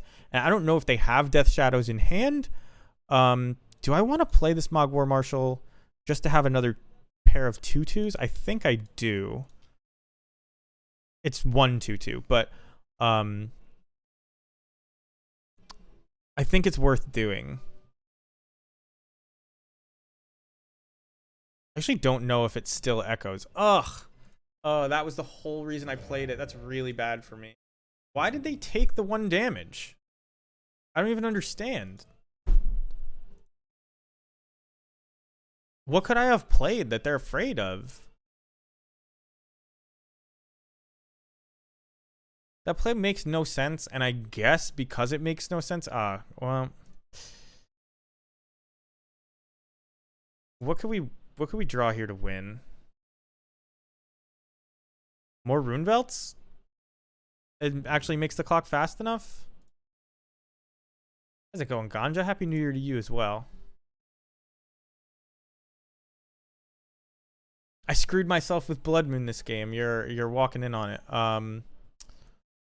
But we weren't this far behind at the time. I should know if I want to pay Echo here or not, but I'm pretty sure. I think maybe drawing my other Kiki is like one of my only ways to win. We're not going to pay Echo. And you're watching me get screwed. This means that I can't get there in time, right? I guess I could draw basic swamp I'm just gonna go to the next game and draw a card and be real mad if it's basic swamp. It's not. All right. 1-2 to Soda Doge. Doge? I think it's Doge. Everybody says Doge, but I think it's Doge. Playing black red.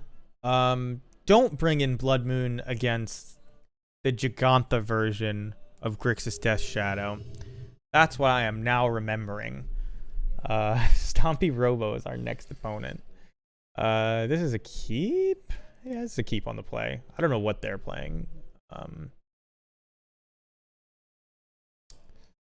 Let's just do this, because if they're control, we don't want them to know that we have the cavern yet. I hate, my least favorite bug on Magic Online is actually a CSS related bug. Programmers out there, if you click the border of an option in the menu, it doesn't count. So what happens is you go to click yield, you click too far on the edge, and the menu closes, but nothing happens. This is a bad matchup. This I don't think we can actually... This is a bad matchup. Okay. I'm going to reveal this Sling Gang Lieutenant so that they know less about my hand. Make it look like maybe I just kept a 4-drop. And then if they start, yeah, we're just, oh, it's Archon. Maybe we can win this. They could persist right now though, and it's pretty bad for me.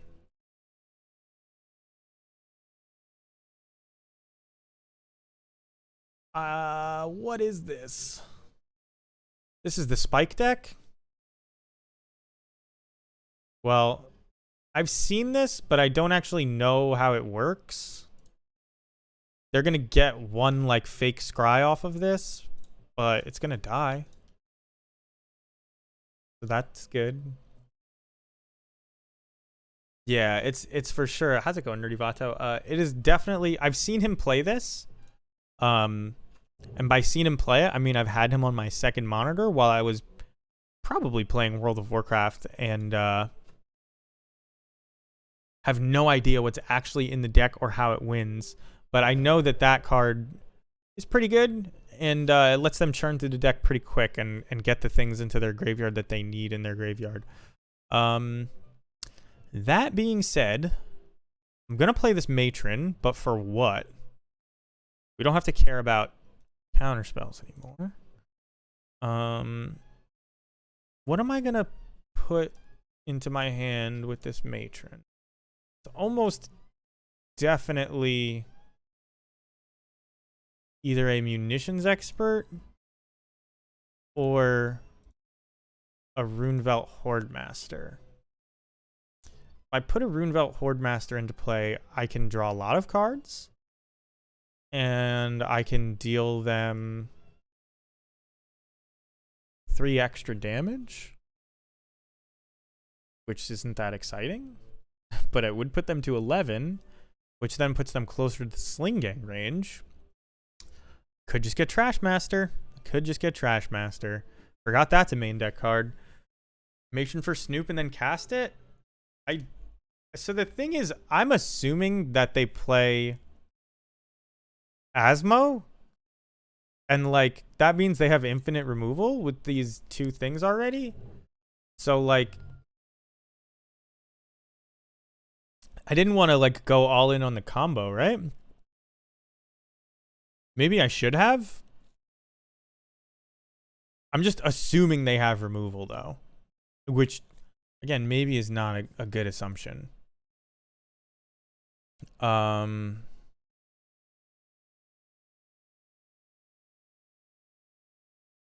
But this persist, I almost, if they don't have removal, and yeah, I guess this is not an Asmo deck.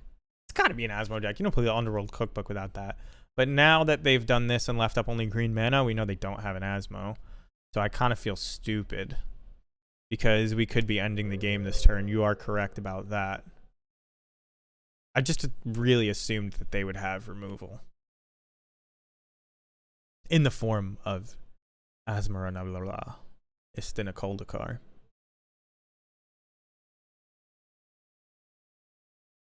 I think the last 2 turns they had reasons not to play it.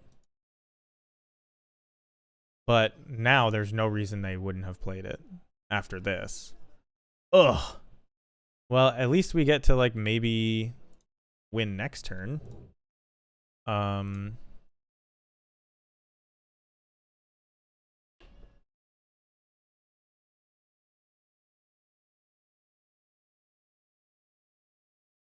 We got saved, perhaps, by the top of our deck.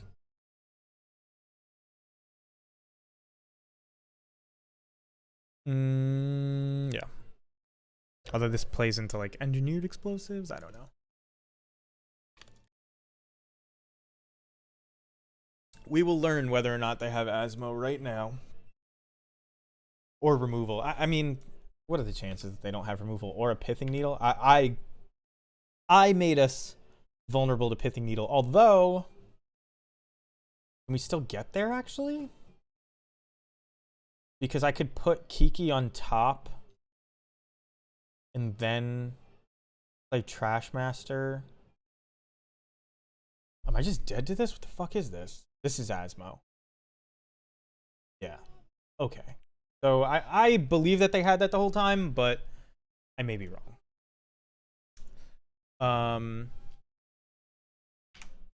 don't really think that there was a way we were getting away with this. So I'm just dead. Like, this makes my Snoop deal 2 damage to itself. I can't interact with this. We're dead. But I'm sure we have a good sideboard. You play Chalice? I don't play Chalice. Do you play Fury? Fury trades so bad with Asmo.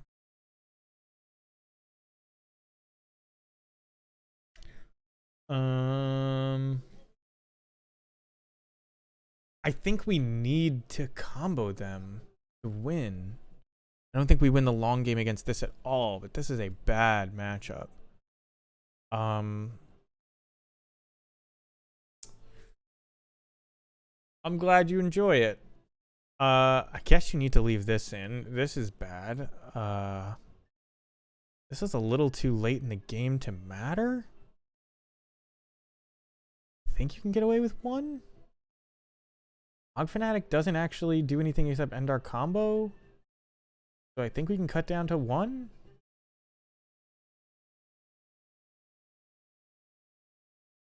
It's a little crazy.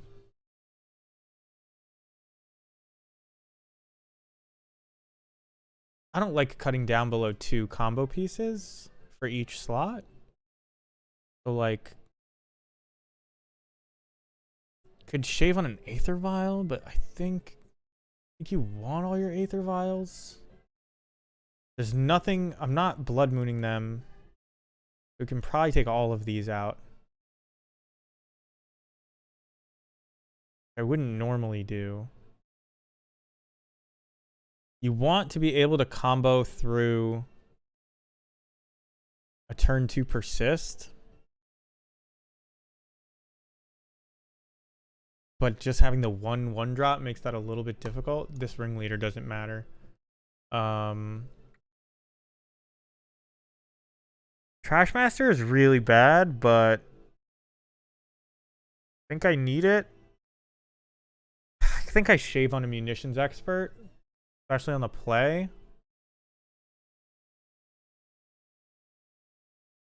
These are long game cards though, these Horde Masters, so I could like almost definitely shave on one of them.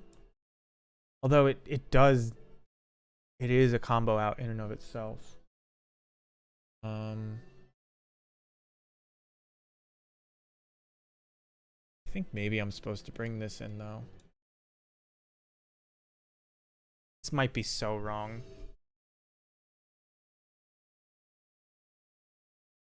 Oh, you snap keep this one. This is the most hateful hand in existence. I can't cast Thoughtseize, but I have...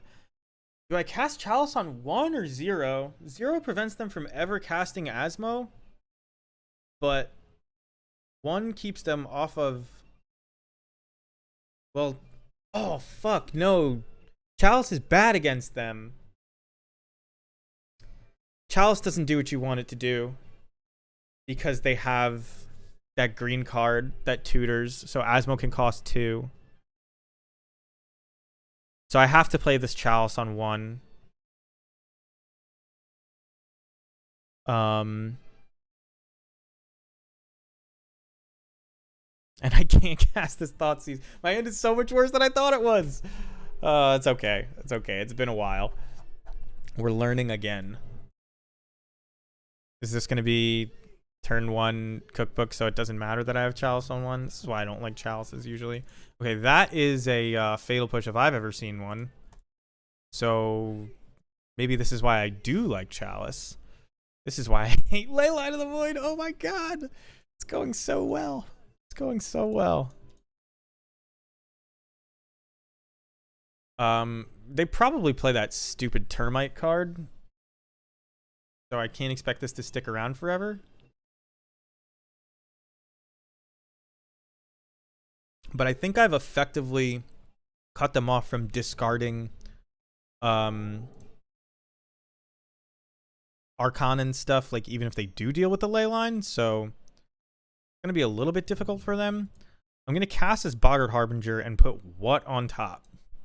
I guess Runevelt Hordemaster, because it's just so good. The other option, now that I've drawn a land, is to put the 1 Ringleader that I boarded out. That's not happening. We are going to make blue mana, though. Use the ability. Rakdos Prison. It is, I mean, some people just, they play the Thoughtseize main. We could get Sling Gang, but that's meh.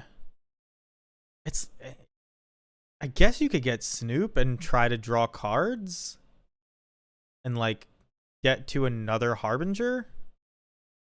Not the worst, but Hordemaster kind of does that while putting on pressure as well. It's like, how many cards am I really drawing with Snoop?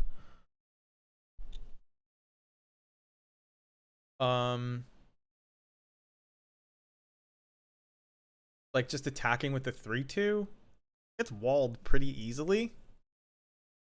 But then if it gets walled, I attack and I trade and I draw a card. I think Runevelt has the highest upside.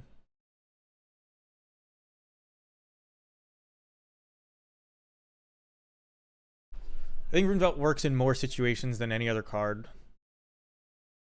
And so it seems kind of silly, but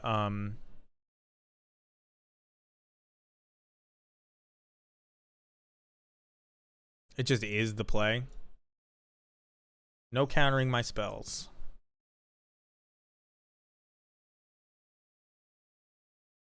They must have a ton of 1-drops in hand.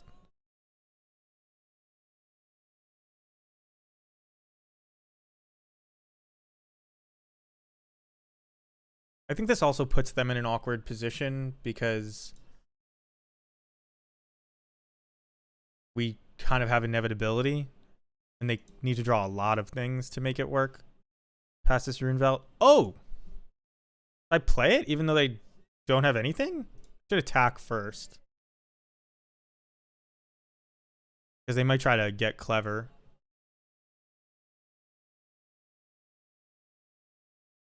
I mean, how do I not Thoughtseize them, right? Oh, that's how. Oh my god, I'm so dumb. I'm so dumb. Oh my god. In paper, they'd be like, this guy's a fucking cheater. But you guys saw, I'm just dumb. I'm just not that good at the game. It's been 20 years and my brain hasn't gotten smarter. I just play it more.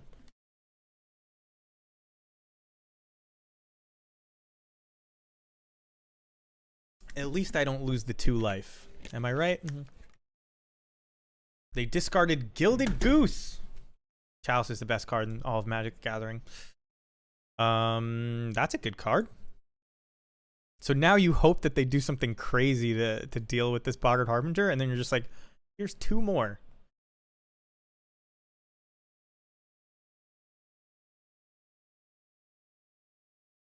Make sure that it's uncounterable, please. make sure that it's cast with it was for psychic damage. They're like, I can't believe that this player who is so much worse than me. Yeah, the chalice is doing work, and I was like, oh no, it's bad. But if you get it out, like, okay, so chalice looked great there, but like, let me explain why I think it's bad.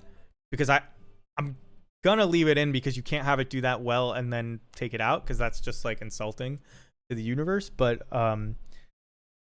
if they turn one a cookbook there and then they draw the finale, that game is way different. Now, I have Leyline of the Void, so like every single removal spell is a 2-for-1, but like they can still remove stuff, you know what I mean? That game looks way different. Okay. So, given that we just did that, what does that mean for the rest of this? I think I removed one of these. Thoughtseize is much worse on the draw. Does that mean I side any number of them back out? Thoughtseize could save us with these chalices. You can't play chalice on one, but Thoughtseize on one into chalice is pretty good. If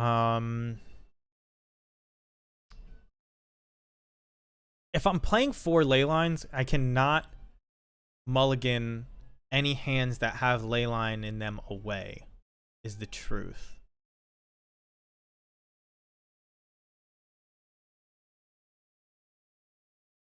I think maybe I want these Skirks. They do play Saga? That means I have so many dead cards though.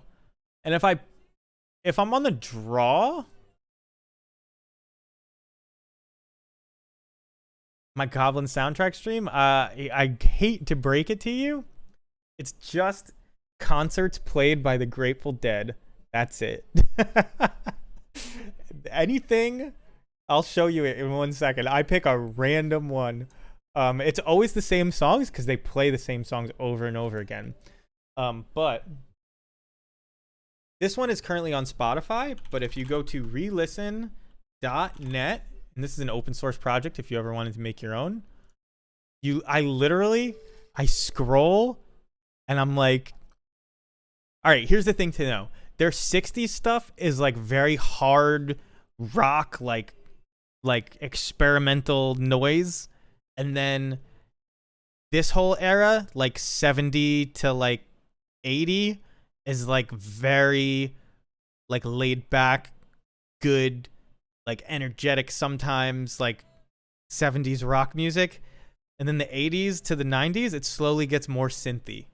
And so you pick whatever you like from that spectrum, whatever you're in the mood for, and it's like a lot of the same songs over and over again. There's just day after day of songs. That's the secret for anybody who didn't know. Oh, this hand is terrible. This hand we can play. What do we put back?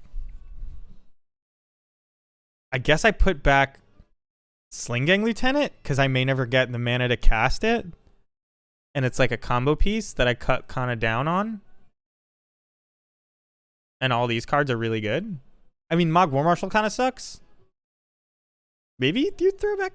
No. I throw back Sling Gang. Whoa, I almost yielded.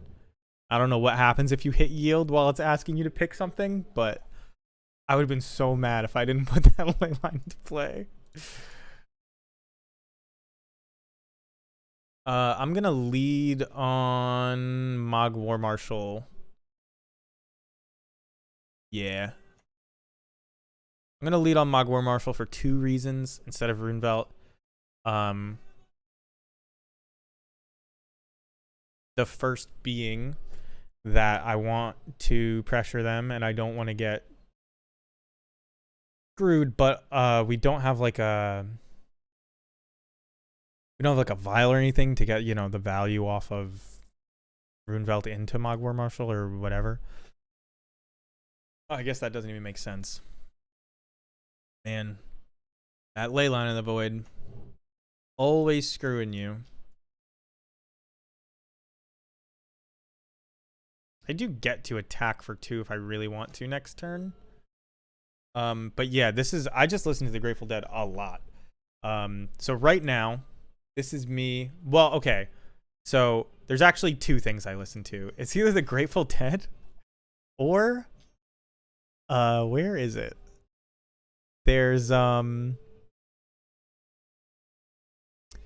this is somebody else's public playlist that when it's like really late and I don't want to listen to this music that I usually like, I put this on and it goes forever, and it's like you wouldn't know one song from the next. But it's fine. Okay, Gilded Goose and the Steel Seeker is pretty neat. There's no way to make the Echo Trigger work for you with this Munitions Expert, so don't rack your brains trying to work it out. They can always, if they're going to interact at instant speed, they always can. So we might as well see what we draw first. I'm not going to, I can't pay Echo because I have to kill this Steel Seeker. All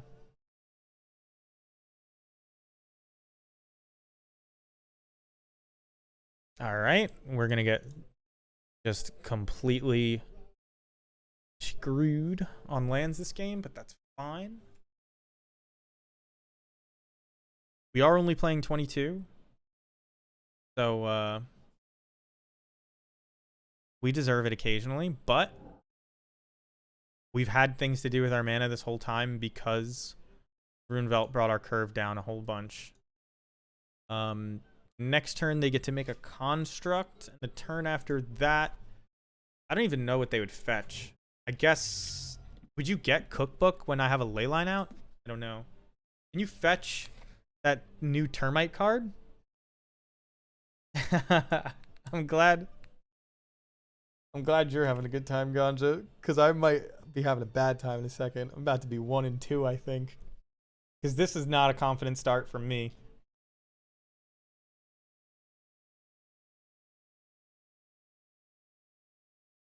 Yup. So they are going to get Asmo, it looks like, which means they are going to get Cookbook next turn. What is the Termite card? Does anybody know? Because, like, if that is a 1-drop, Urza Saga is insane, but it's going to be real bad for me if that's a 1-drop, because this Leyline's going away, and then I probably just lose on the spot, I would think.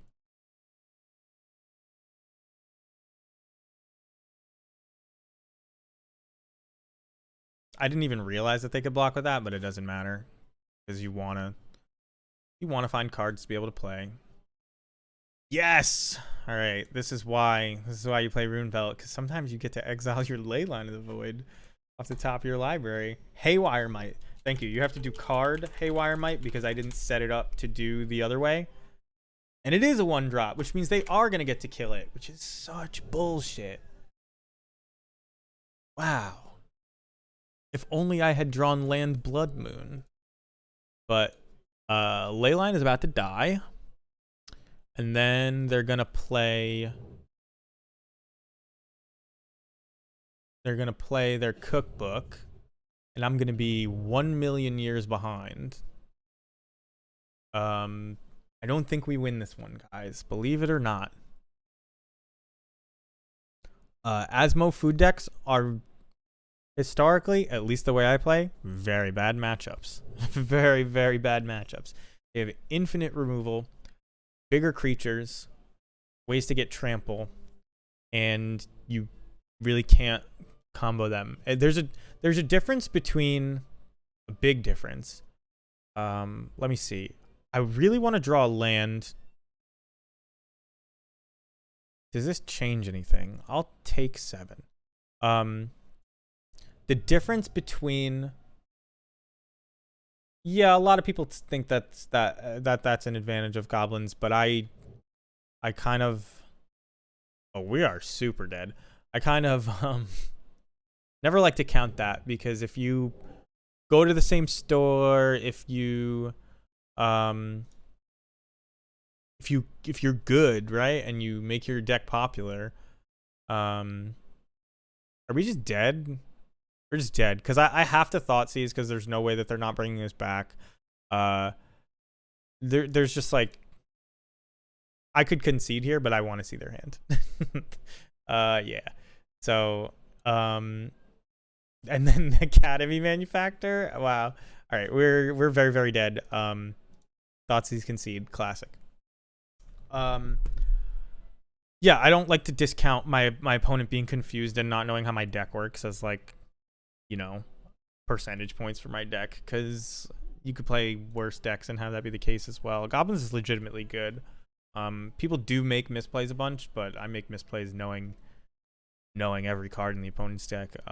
So that's like a player thing, not a deck evaluation thing. You know what I mean? It's very rare you're gonna win top 8 of a tournament because your opponent didn't understand the stack, something like that. So I feel like we played against Super Fresh earlier. Might have played against him yesterday. This is a keepable hand. What generally happens is like I go through this burn. This is a good hand against burn, so I'm not upset. I'm gonna play Skirk Prospector into Mog War Marshal, into Mog Fanatic later, because unless they play something like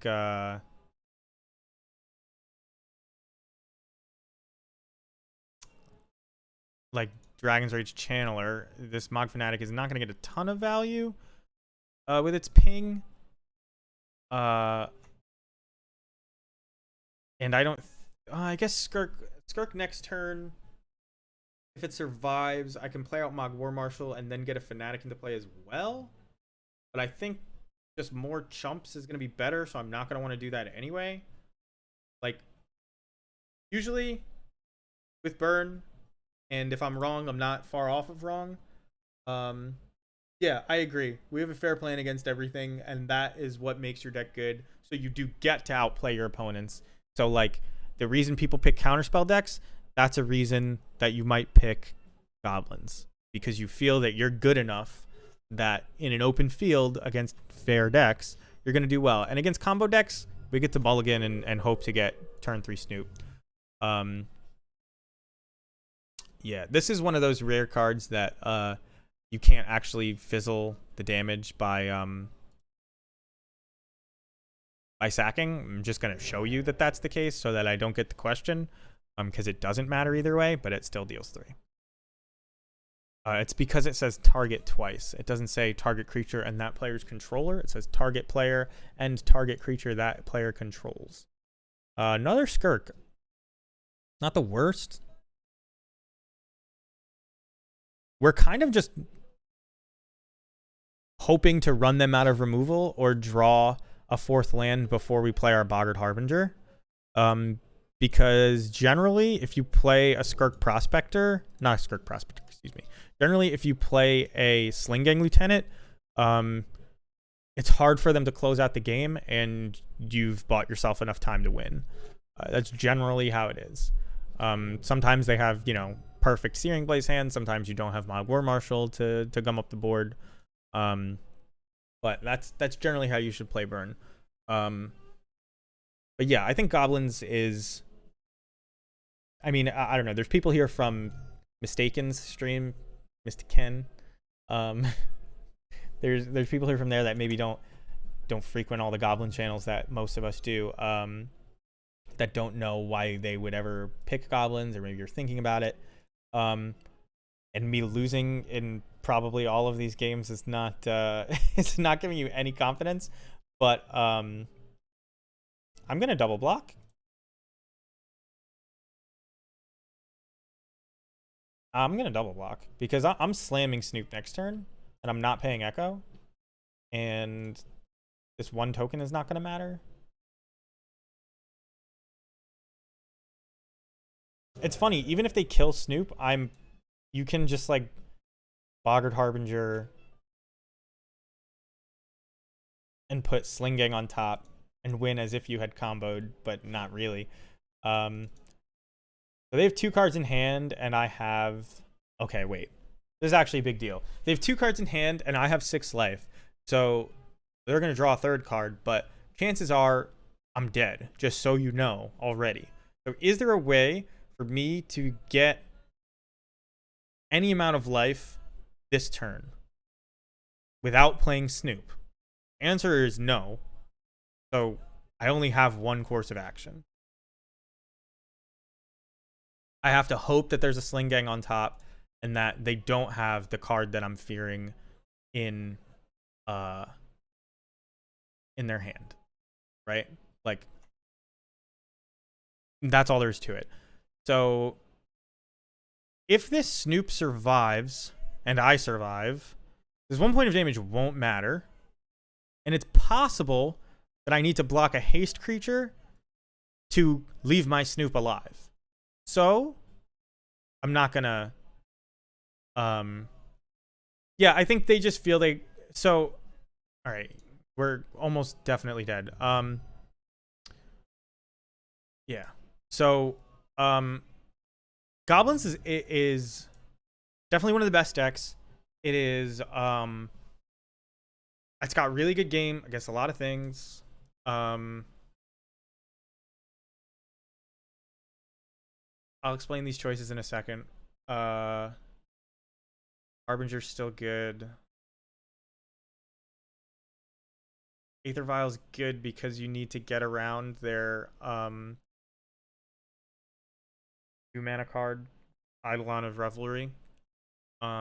This blocks, so it's good. The combo's pretty unlikely, but you want to be able to get Sling Gang to the top as many times as you can. Squee is not good.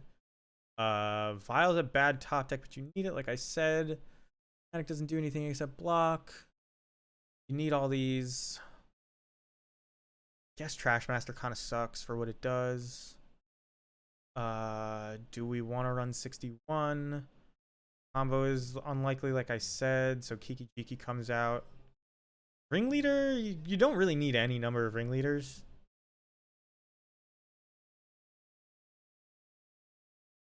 But I don't mind it. It's possible you leave a Kiki in and take out another Harbinger just for some weird Fury math, but I'm gonna do this. So Chalice is like hit or miss against Burn. Fury and Chain Whirler, they both block, and Burn's best hands have a lot of creatures. I know we got punked out by 1 creature hand there, but that was like pretty much a great draw from them. Anyway, what was I saying? This is pretty good. I think I keep this. Yeah. Yeah, Goblins is really good. It's definitely powerful. It suffers from the same thing it's always suffered from, which is that you have to know how to play it, and the cards do you no favors. So, like, if I play a Ragavan, it's a very good rule of thumb that I should basically always be playing that Ragavan on turn 1. There's almost no situation where you don't want to play Ragavan on turn 1. It's like, and anybody who makes an argument for not playing it turn 1, they're not even, like, there could be an argument for it, but they're not even necessarily correct. You know what I mean? It's always going to be debatable. Ragavan does you a lot of favors. Whereas Goblins does not. Ragavan will win you games just because you played it on turn 1. Ren and 6 will win you games just because you played it on turn 2. There's a lot of cards that just will pull you back into the games that you had no business winning, or get you so far ahead that, you know, you can't mess them up. I guess I'll play Auntie's Hovel because I'm playing this Mog War Marshal. Drawing basically all lands has not been good, but it just feels worse because they cleared one and we still drew one, but that's okay. That's not a huge deal. And obviously here you can sacrifice Mog War Marshal to get a Chain Whirler out, but it doesn't matter at all. And so that's the issue. But I think Goblins, the issue being, it's difficult to play, and if I'm looking to win the tournament, and I'm not going to spend the maximum amount of time figuring out the best stuff. And I mean maximum. It's almost always better to play a more powerful mid-range or combo deck, right? This is fine. They wasted a removal spell that they might need for Snoop. So we're pretty happy with this. I'm just gonna do this now.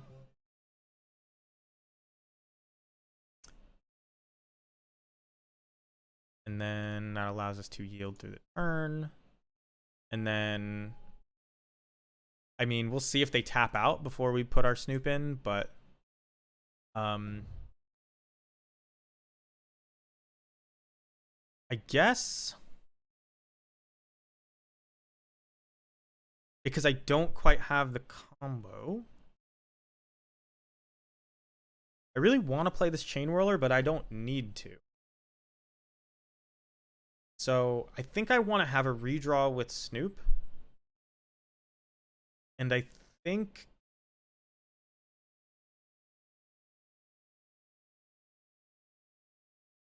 I have a redraw either way.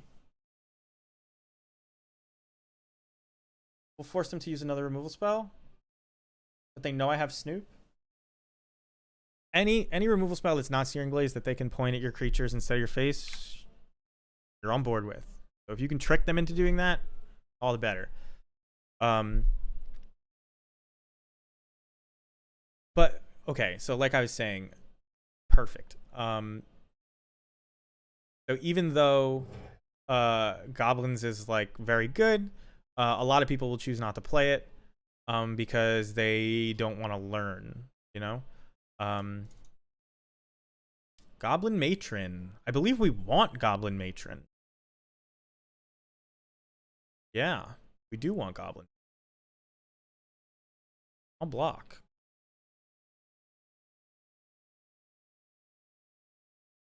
So they have to kill my Snoop. And then even if they do kill my Snoop, they're in a lot of trouble. Never played with Yogg, but I have this feeling like Goblins underplayed how Yogg was in the past. Yeah, it's another one of those things where like the deck is so hard to play and there's so much silly math that you have to do. This is fine. This is burn that's not going at our face.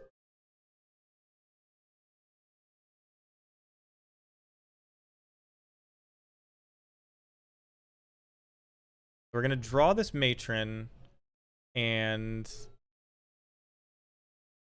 I'm going to do this.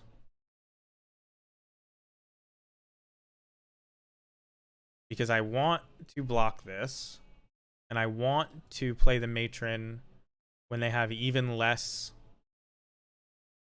Well, it's not because I want to play the Matron when they have less removal. I want to play the Sling Gang when they have even less removal. But yeah, Yawgmoth has the same problem of being underplayed. And the reason that wow. Okay. So we save 2 here by viling in the Matron to block. But they pretty much can't win. I don't want to say that, because they could win. But like this Sling Gang Lieutenant will make it very difficult. Maybe I don't block. Go to 12. 2 cards in hand, though.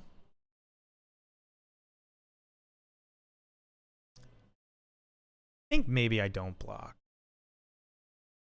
You know what? It's the same. I'm going to do it to attack, and then I can just do it with 1 less. Let's block. Matron for Matron into Sling Gang. Ooh, that was almost definitely a better play. Let's hope that I draw something to make that worth it. Although I don't think that not blocking is really a good option in general. because they could have just played land something. But now we're just like drawing all lands. Isn't that great? Play this out. Get it into play with no...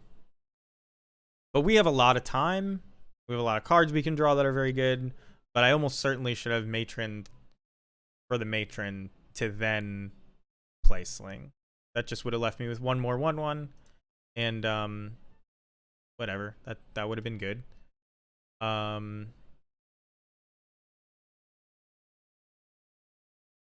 Snoop on top? That's exactly what you want to hear. Especially with the redrawn hand. We'll put this out there. Now that there's a Snoop on top, I kind of want to double block this.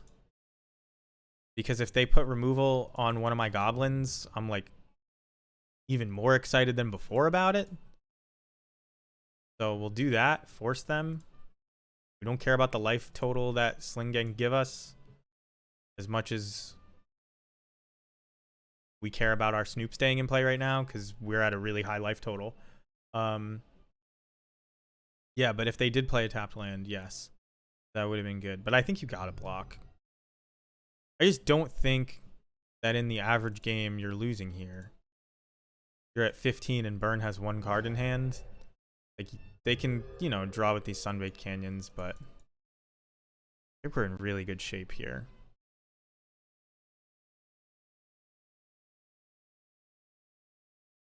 I am not ticking up my vial. At some point in this game, I may. Not right now. What's on top? Another land? What are the chances that this land stays there? And why is it way more than it should be? All right.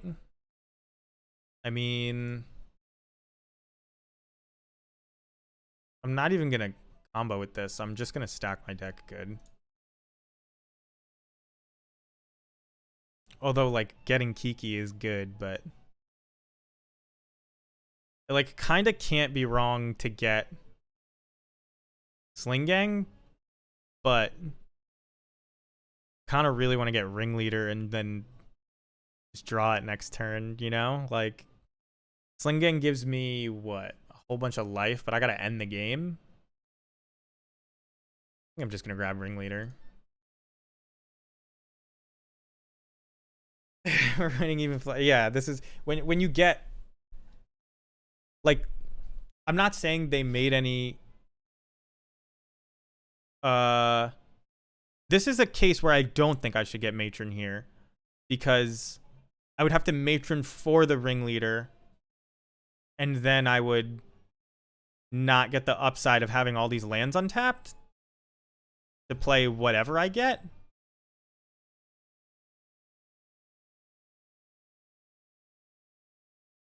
But I guess now that they've tapped out and have no removal, I'm wishing that I had Matron so that I could just end the game with Boggart Harbinger. But maybe we'll get lucky and do that anyway. Let's hit no here. But you can see, play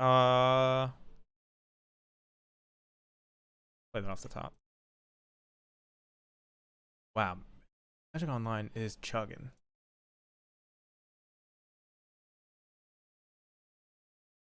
All right, let's clear it.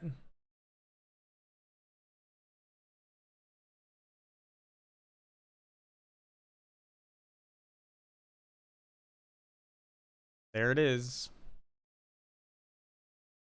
Any order. Wow, it's like so slow.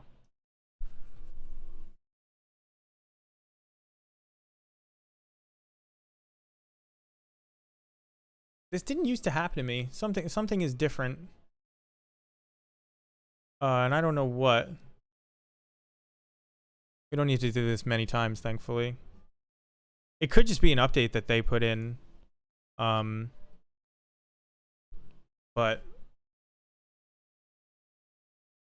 things are chugging.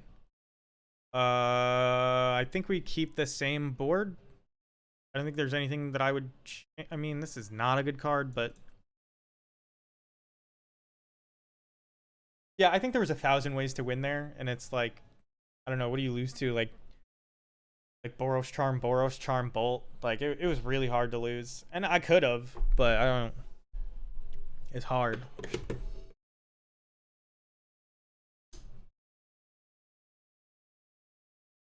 I think all of this difference on our clock is just the program chugging. I think you keep this. It's not great, but like, you just have turn after turn of playing things and hoping to run them out of removal again. I mean, you know, you'd hope that there was a Fury in this hand, but I cannot believe how hard this program is chugging. What did I change?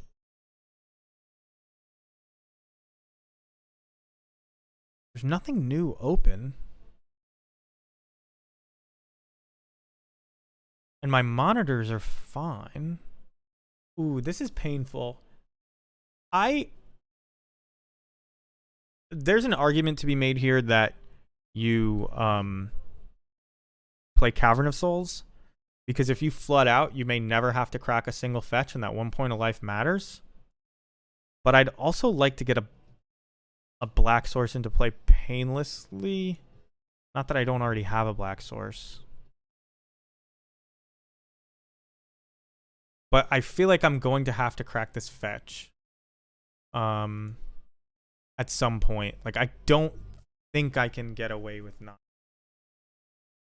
Just because Ringleader is a card that I'm planning on casting. Okay, there are... Oh, that card is good against us, but it's not great. Like, it's 2 unpreventable damage a turn. They just exile another Rift Bolt. They exiled the first Rift Bolt from their graveyard. I was very confused. So this puts us on like a real clock. They need way fewer cards to kind of get there. Does that mean that I should play this Snoop out? I don't think so. But the chances of them playing things to get past our creatures is way lower.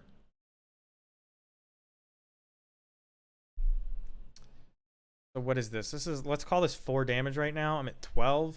They have 4 cards in hand. It's not looking good for us.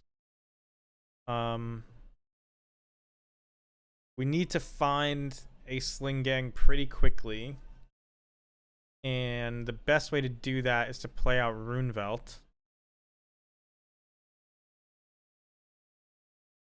And hope that they kill it. Because we're not going to race them fast enough.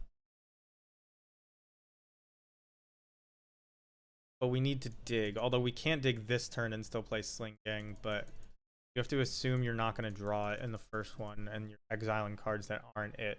Card stops Martial Death Trigger. Yes. It does do that. I wish I could zoom in on it. But Magic Online is like really choking. The black or red permanent is the relevant part. Oh, wait. Yeah, it's or card not on the battlefield. If a black or red permanent would be put into a graveyard, exile it instead, and this says dies. So you do not get your Mogwar Marshal extras, which means I would just be playing Echo, which I can't afford to do, which factored into all of that. But I think next I actually have to play Snoop and fetch land. I think that's my only way out of this.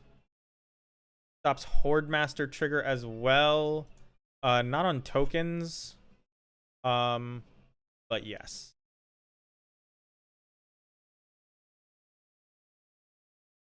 That is true. I didn't even realize that one.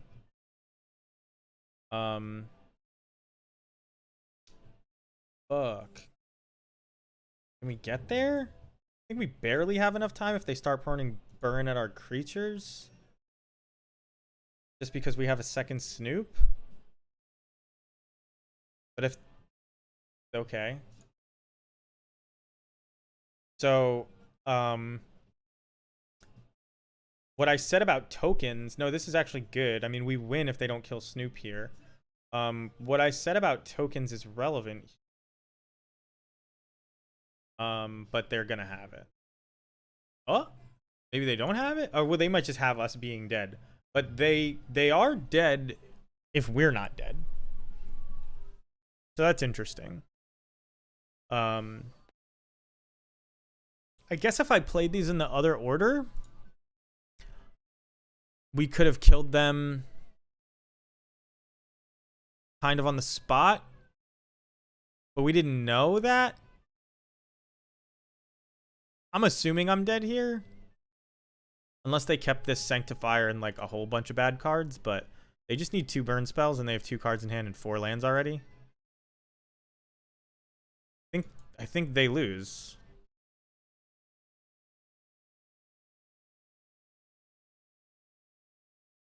So, for people who haven't seen it, this is going to be exciting.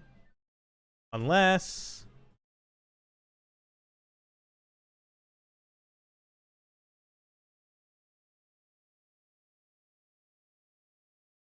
Oh, this is going to take 100 years if they don't. Because it's like 1,000 triggers. So, all of these will die at the end of turn. And we will slowly exile our deck one at a time until we find a Sling Gang Lieutenant. So, if they let me make all of these, we win. But I need to make like 50 of them. And my program is just like really fucking up today. It got worse since I've been away. And it's not animations. I turned them off yesterday. It's like... I don't know what it is.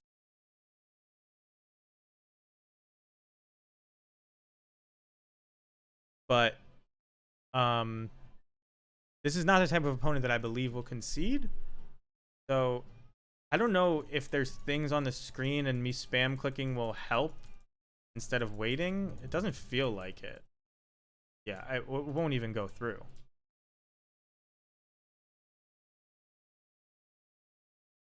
But we do win. So there's that. I do think that I might get through it in time. I mean, I could reset the client in the match, and I actually don't think it would help. I don't know. It used to be that it ran so smooth. Let me check. Well, I'll do that after.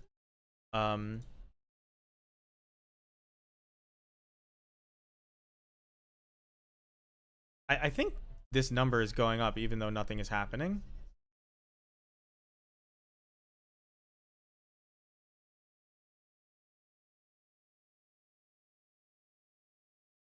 I'm not sure.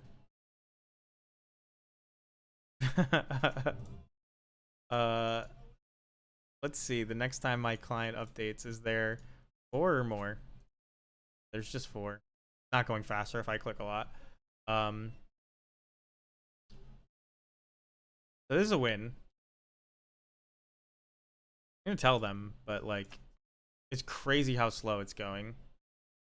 I think I may be able to get away with restarting it and saving time that way.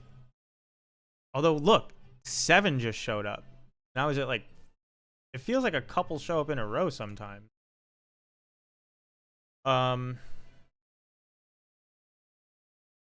So they're at 27 cards. The chances of us finding it are pretty low. Yeah, it's okay. I mean, I don't care about the chest, to be honest, but like it feels bad. Like I have time on my clock. I'm not gonna throw away the win that I have, like, because it just is a win. So what do we have? Like 30-ish right now. So we need to hit. We need to hit a Harbinger or a Sling Gang in the top. What, 20 cards?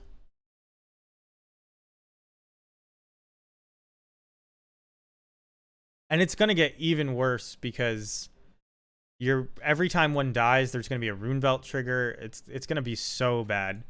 But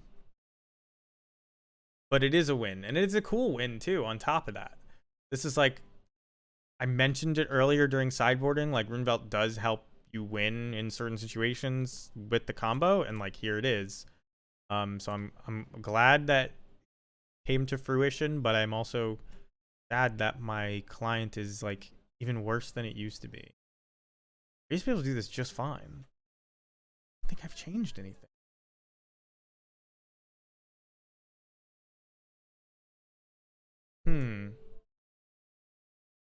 I wonder if there's anything I can do today. Oh, I know what it is. Fuck. Oh, this VOD's gonna be fucked. I know what it is. If you do,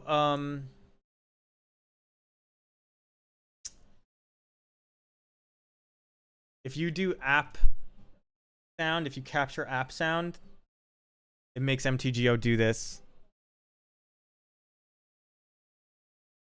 I gotta remove. That's why I stopped doing this. I forgot. No. How do I remove it? It won't even let me remove it. Oh, I remove it from here. Delete this. Where's remove? MTGO. Minus. Yes, I want to remove it. Let's remove Chrome. And let's hide alerts and turn back on desktop sound. And the balance is all different. Anything that like interacts with MTGO, the program, it's sped up. It's like twice as fast right now. It messes with it so bad. We're just gonna go from here. Oh, I can't believe I did that. I knew that was an issue, and I completely forgot. We barely have enough time to get through the clicks right now. So we're gonna draw this. We'll see what's on top. We'll shuffle just because we may be able to cut this short right now. Yeah, the basic swamp matter. And so I guess I should like play Mogwar Marshal. It doesn't really. I'll play this. It's literally no different. So okay, so what's gonna happen?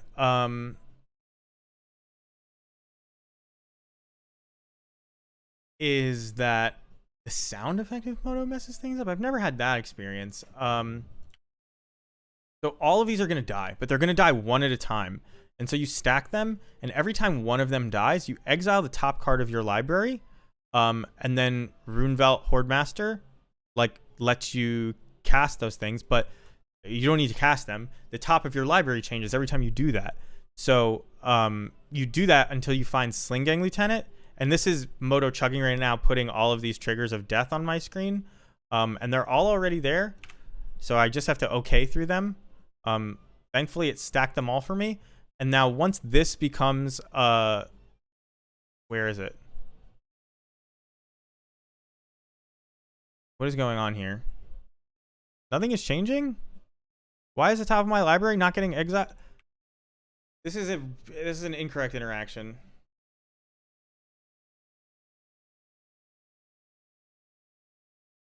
Oh, it's permanent. I thought it didn't work for tokens. Usually it says card. I'm so dumb. I wasted all that time. Oh my god. Oh man, that's so dumb. I thought the tokens wouldn't trigger it, and there was no way to check it before that anyway. I'm gonna restart Moto really quickly. Not because it would fix the problem we just had, but because I stopped the app capturing the sound. If you use OBS to do the sound capture, it fucks it all up. And I've had that problem in the past. I put in the wrong password, I think, too. I've had that problem in the past, and I have a stream deck that somebody gave me for Christmas, which was very kind of them. Shout outs to Duke Chutney if you're out there. And Magic Online just functions badly with everything.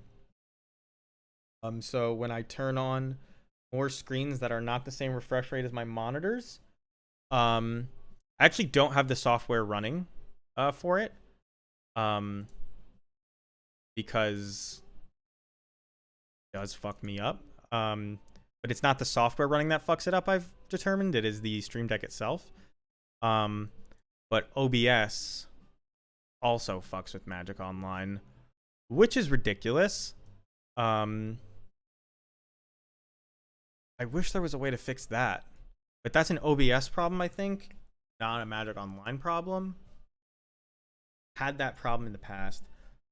Man, well, streaming is hard, guys. Streaming is very hard.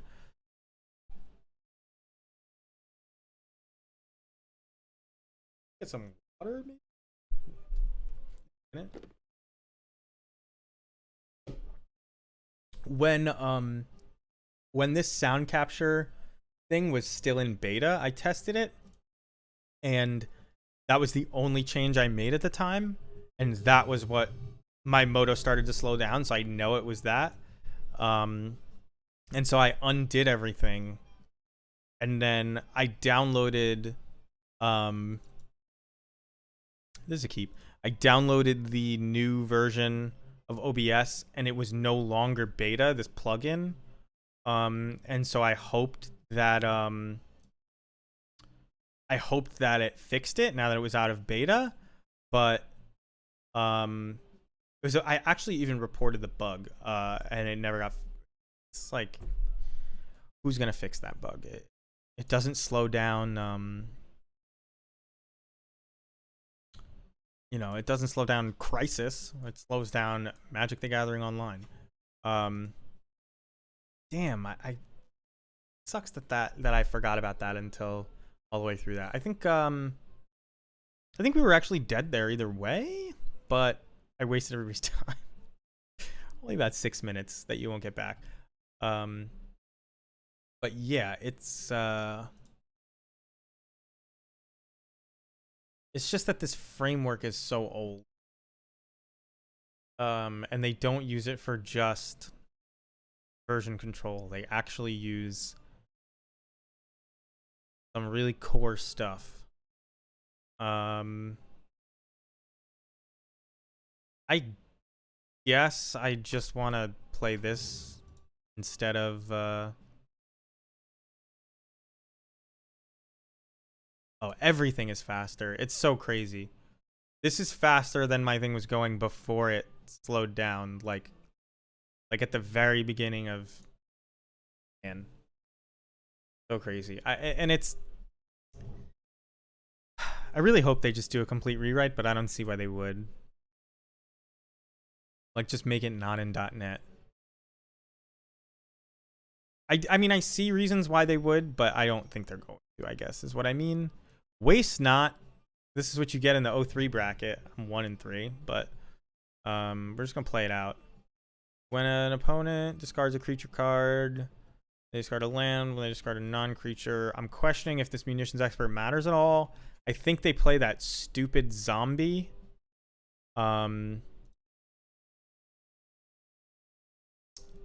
That, what is it called? Like Crypt Keeper or something like that. That lets you discard. So I think I need to save a munitions expert to kill that. Oh, I cannot believe how much more responsive this is. It is night and day. Yeah, I couldn't even get through the mana that fast before. Well, I'm never going to do that again. So we can just straight upgrade our Mog Fanatic, or upgrade this Goblin into a Mog Fanatic, but because we're not going to be able to spend all our mana next turn anyway, I'm not gonna do that. I don't think it matters one way or the other. Because I think they're gonna be dead before that if all goes according to plan. But I guess it could matter with the one extra goblin being relevant for a Kiki Jiki on an earlier turn. So we'll see. All right, our second league is going to be so much faster. So this is not just Waste Not. This is Scam Waste Not. I guess you take Kiki here. I guess Munitions Expert kills your scammed Grief, so you're going to take that. And then this game ends up way different. But if they leave me with this Mog Fanatic. Ah, I thought it was whenever they discard. It's whenever an opponent discards. Yeah, this is way different than I expected this game to be. Okay, so this is a good deck with one maybe less than optimal choice of cards. I don't think Waste Not is actually like, you know, best usually, but the rest of this deck is pretty decent. Although maybe this is good. That being said, I'm gonna assume that they... Okay. Well, I was gonna say, I'm gonna assume they're not packing a ton of removal. But here we are. And probably the best thing we can do next turn is just play Squee from our graveyard now. And if this is another scam... No, it's not. If it was another scam, we were just dead. But this Waste Not scam is wrecking us a little bit. And the reason it's wrecking us a little bit may not be immediately obvious. The reason it's wrecking us more than regular Waste Not is because Goblins plays very bad when it's behind on board. Hard for us to get back, and each of these is going to cost us one of our very few removal spells. So the fact that they play bad cards is good for them.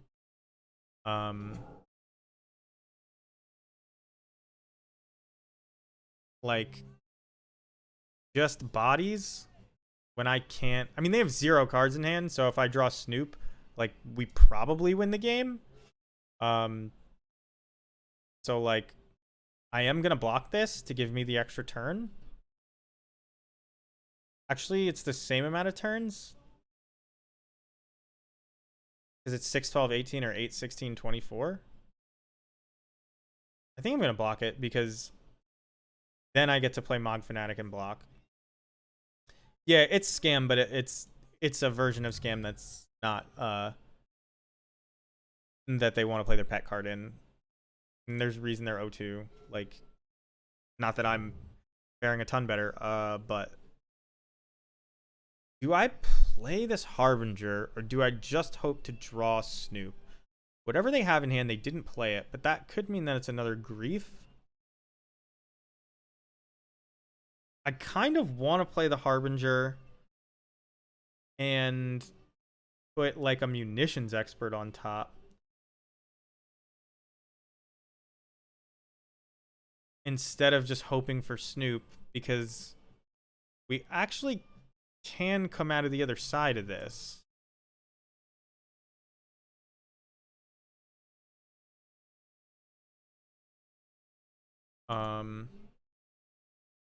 True, the best decks and players can be doing 0-2. That always happens. LSV has 0-2'd more tournaments than me. Because he's entered more tournaments than me. By a lot. Do I want a Sling Gang here? Do I want a Munitions Expert? I could Snoop and Pray.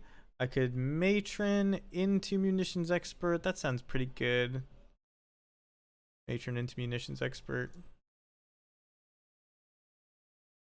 Oh. But yeah, I don't think that the Waste Not version of Scam is where you want to be. Mostly.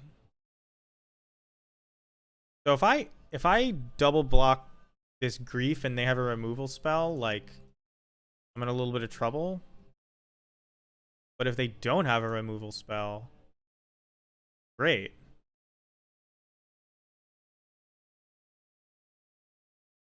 All right. I think the reason I say it's a bad card is not because it hasn't won anything. And I mean in the deck, it's a bad card. The reason I'm saying that is because you have this deck that's focused on turn oneing people called Scam, and you play this 2 mana card. Doesn't make a ton of sense. It's just like not really what the rest of the deck wants to be doing, and so you have a deck that is working against itself. Because they didn't have removal last turn, I'm not going to wait for them to draw it, and I'm going to keep myself from having cards in hand. These might be Thought Seizes and stuff that they've got. Suppose we'll find out. This is a Grief. This is Sholdred. Oh my god. People have been playing Sholdred in a lot of decks. I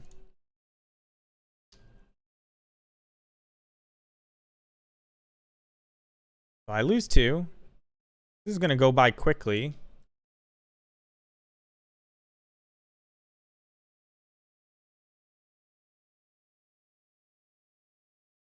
All right. You don't really want to see 3 snoops in a row, but there's worse things.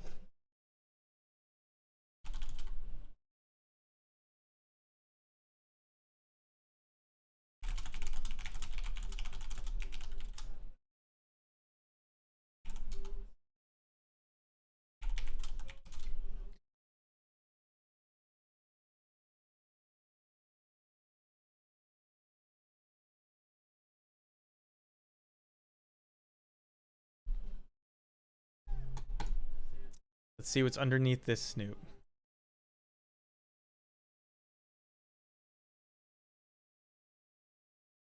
Torok is a good card that doesn't get played a ton. I'm kind of shocked that they didn't attack. Oh, that puts us a whole nother turn behind. That is not the best thing to have on top. Just hoping for Goblins. Although it is a redraw next turn, so it's delayed, but this Sholdred makes it hurt. Watching old coverage matchups.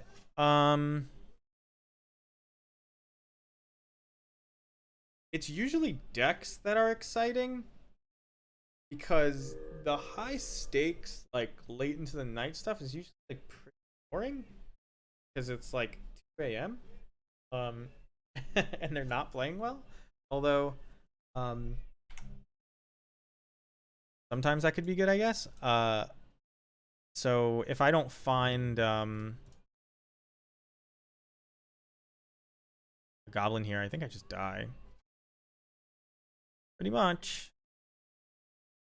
I can attack, but then I take, lethal on the crackback.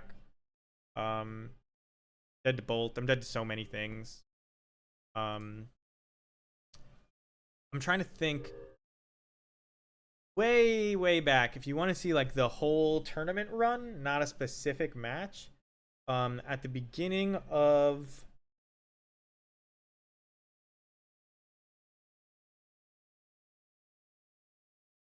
Con Standard, there was a Jeskai Ascendancy. Was it Favored Hoplite? There was a Crowan something or other. And it was a combo deck that used Retraction Helix. It's pretty nuts. Alright, so I'm just dead. We didn't get there. Scam is any discard deck against us. This is very coin flippy. It's like, do we...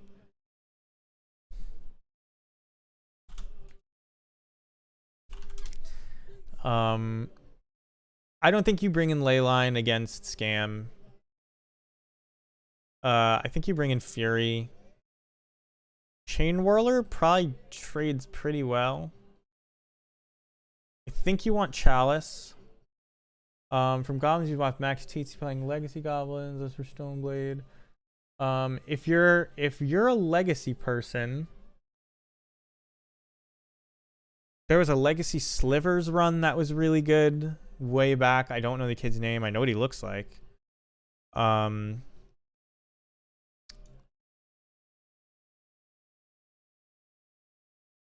Can I not follow my own advice and bring in ley lines?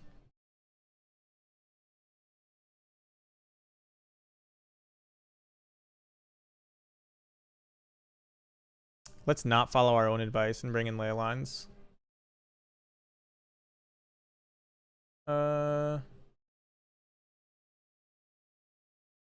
Let's do it, and let's regret it so much. There was a good slivers thing way back, and I don't even think I ever watched it. Somebody won Painter when it was not a meta deck at all. You have to keep against these. Although I have Leyline, I have to mulligan the Leyline, don't I? Oh, that's bad. Well, at least we hit it on 6. I'm tempted to like throw back a non-land. So let's just throw back the hovel. Yeah, that was a crazy run. I forgot that he missed round 1, but it was a crazy run. There's a Painter tournament from like 2000, gotta be 2014 or something. Really don't remember when, but I do know it was unexpected. A lot of my friends love. Don't think you're talking too much. Nobody else talks. I think a lot of my friends love the Eldrazi Winter Pro Tour. I don't know why, but people seem to think that that's a good one. And we're getting lucky here, but this actual specific turn of events is generally why you don't want to bring in ley lines. Like, they kill you without the graveyard stuff. Like, they have other good cards, so having a lot of air in your deck can really be a problem, and we might see it come back in a minute, but we'll find out. A lot of my friends love the Eldrazi Winter Pro Tour. I don't know why. There's a Blue Moon Pro Tour if you like watching people get blood mooned.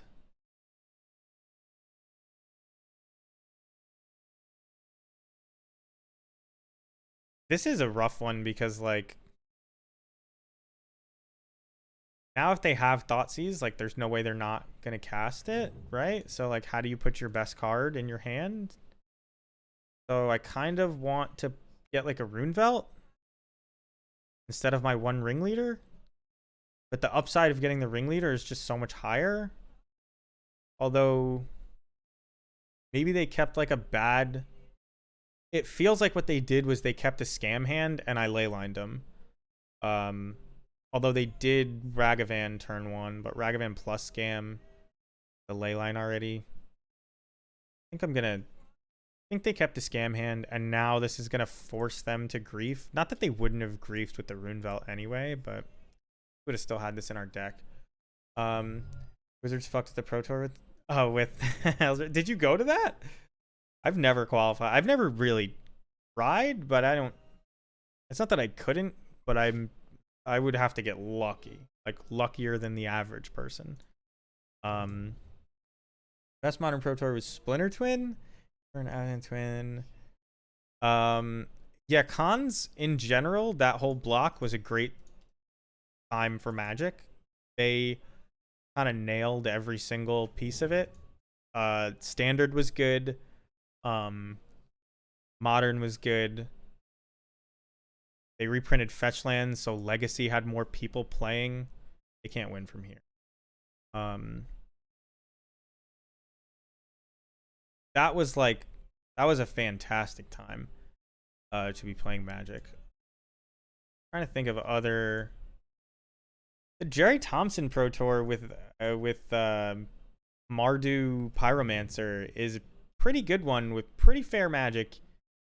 And you get the added benefit of knowing that Yuya Watanabe is a cheater and Jerry wins anyway. Um, so like there's that. That's actually probably a really good one. I don't remember when the Mardu Pyromancer Pro Tour was. I know how you could find it without Googling his name, but I think we see what's on top instead of playing Sling Gang. Not really what you want on top. There's no way for me to sneakily get past this Sholdred. They have 4 cards in hand. I have to assume some number of them are removal. Like, there's got to be a Fury out there. I think I just have to play these Mog Fanatics, though. As stupid as it is, it's not like I'm not going to get messed up by a Fury anyway that they're about to hardcast. So, like, I think I just have to do this. And unfortunately, my Mog Fanatic damage does not add up to killing Sholdred. Sholdred is a good card. If you want to play Control, I mean, it just rewards you for that. So here's a hardcast Fury. Yeah. Kind of saw that coming. It's okay. It's okay.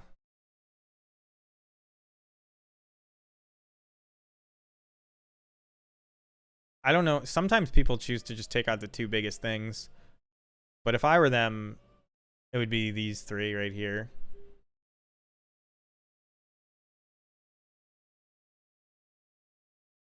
Interesting. I don't know why people do this, but it happens a lot where instead of taking out the Mog Fanatics because they feel like I get value off of it, they leave it in play.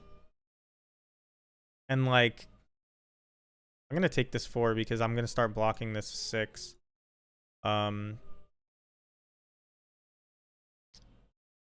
With little crappy goblins and trying to save my life total. Anyway, but what I was trying to say is that the Mog Fanatics will still get that value, so forcing me to do it before I have an advantageous position for it is like probably in your best interest. Could be wrong. What do I do here? I really wish that I had just told myself that they're going to kill my Snoop and put Munitions Expert on top last turn, because now I'm just going to like fall behind because of this Boggart Harbinger. I knew this was going to happen and I didn't prevent it, and it just feels so dumb. But we'll pretend to have the Missions Expert, I guess. There's no good way to pretend it with an attack, though, because I would just kill it and then attack. I think Jerry Thompson's a good player. It's hard to watch Pro Tours, though, because the commentary is just awful. So, like, just don't feel cool watching it. Because it's just like this hokey G. Willikers type stuff. That makes sense. Wow, they didn't attack. They should definitely be attacking.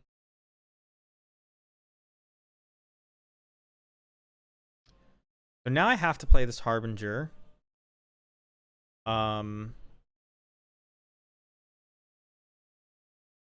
This is where you wish you still played oh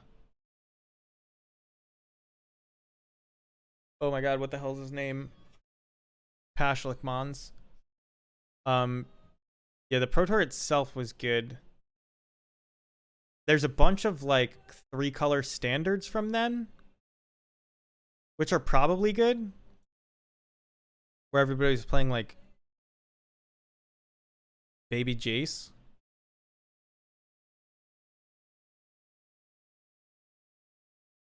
think I just have to put Runevelt on top, right?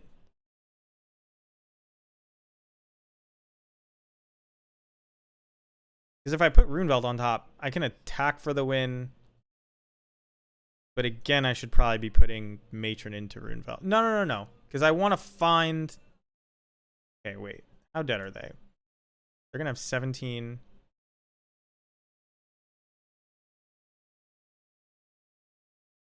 I'm going to be forced to block, but I'll gain 1. They're dead if they swing. And I put Runevelt on top. So does that mean Matron into Runevelt is correct? No. I want to be able to play Runevelt and then sack everything. Find, like, Munitions Expert.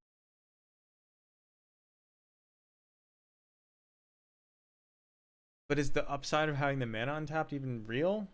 You never played Standard? Yeah, me neither. Actually, when I say me neither...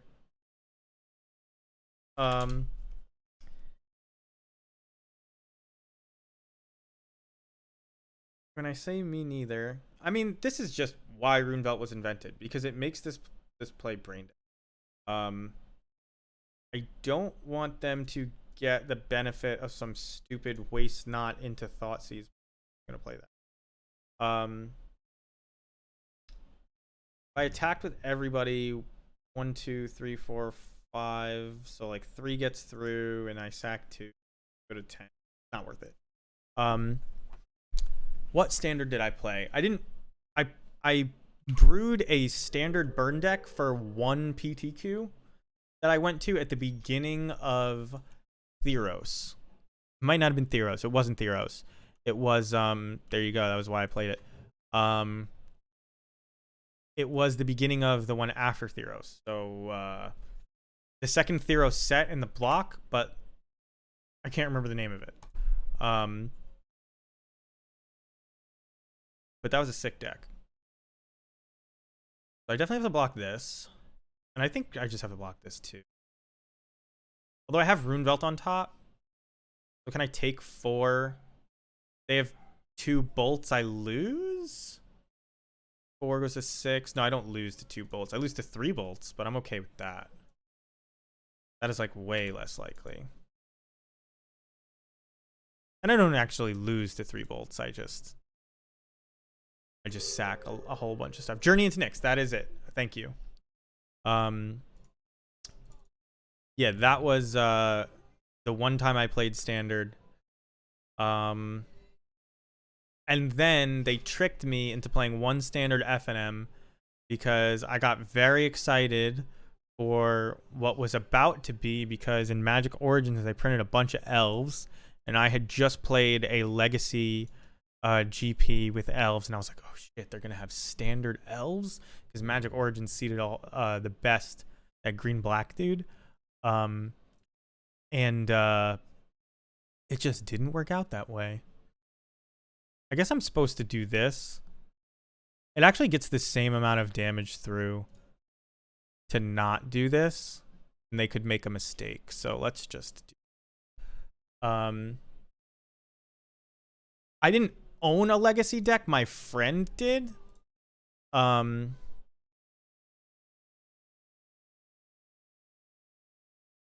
But he let me borrow an Elves deck.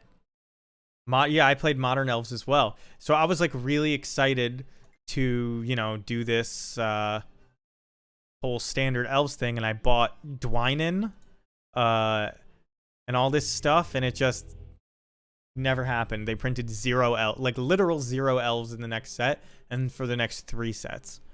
It was very disappointing.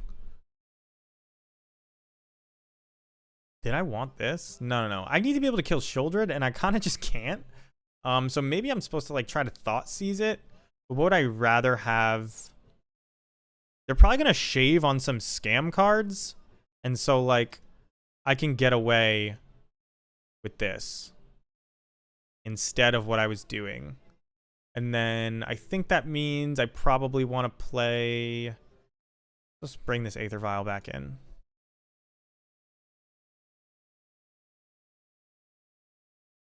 think you keep this. Unfortunately, you can't. I think you keep this. Because if they scam me turn 1, this hand is like really bad. But if I mulligan, it gets worse. I don't know. I'm keeping it. I don't care. It's the end of the night. I don't think I'm gonna play another league after this, by the way. Just because that first one took so long because the program was chugging. I'm really glad I figured out why, but I'm not happy that it went that way. That's a very good draw. We don't want to show it to them because it may trigger a thought seize that is in general not coming. Unfortunately, I think next turn I also have to play an Aether Vial instead of just Chalice on 1.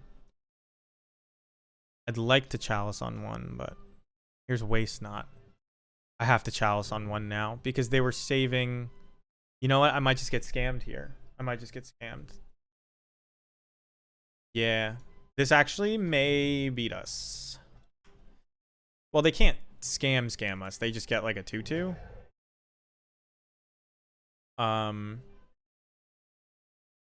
They probably take Chalice, right?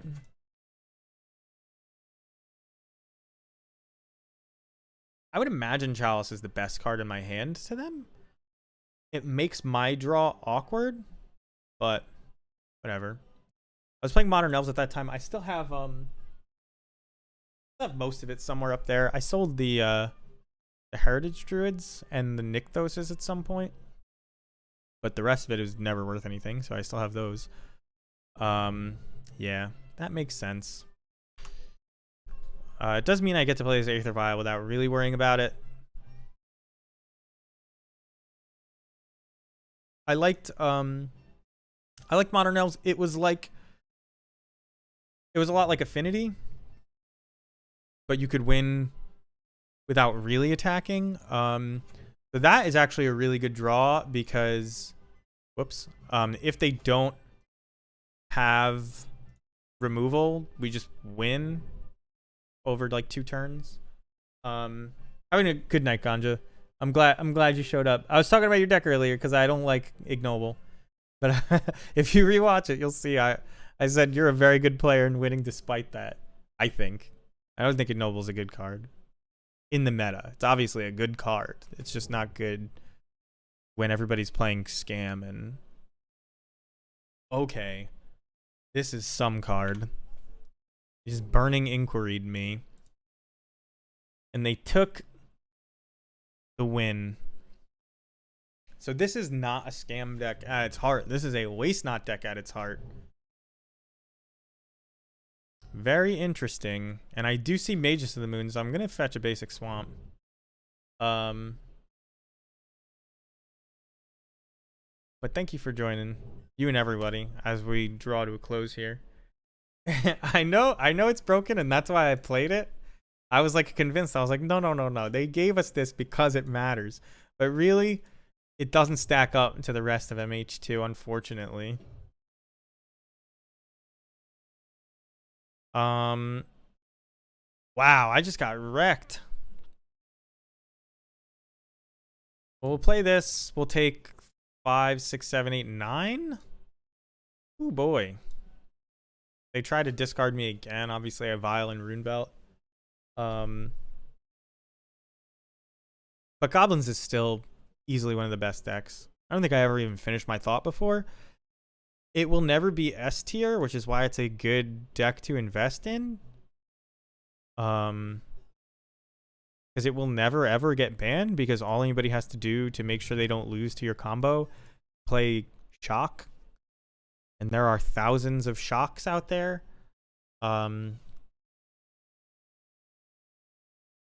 like, you know, you're in good shape. As far as never being so powerful that you get banned.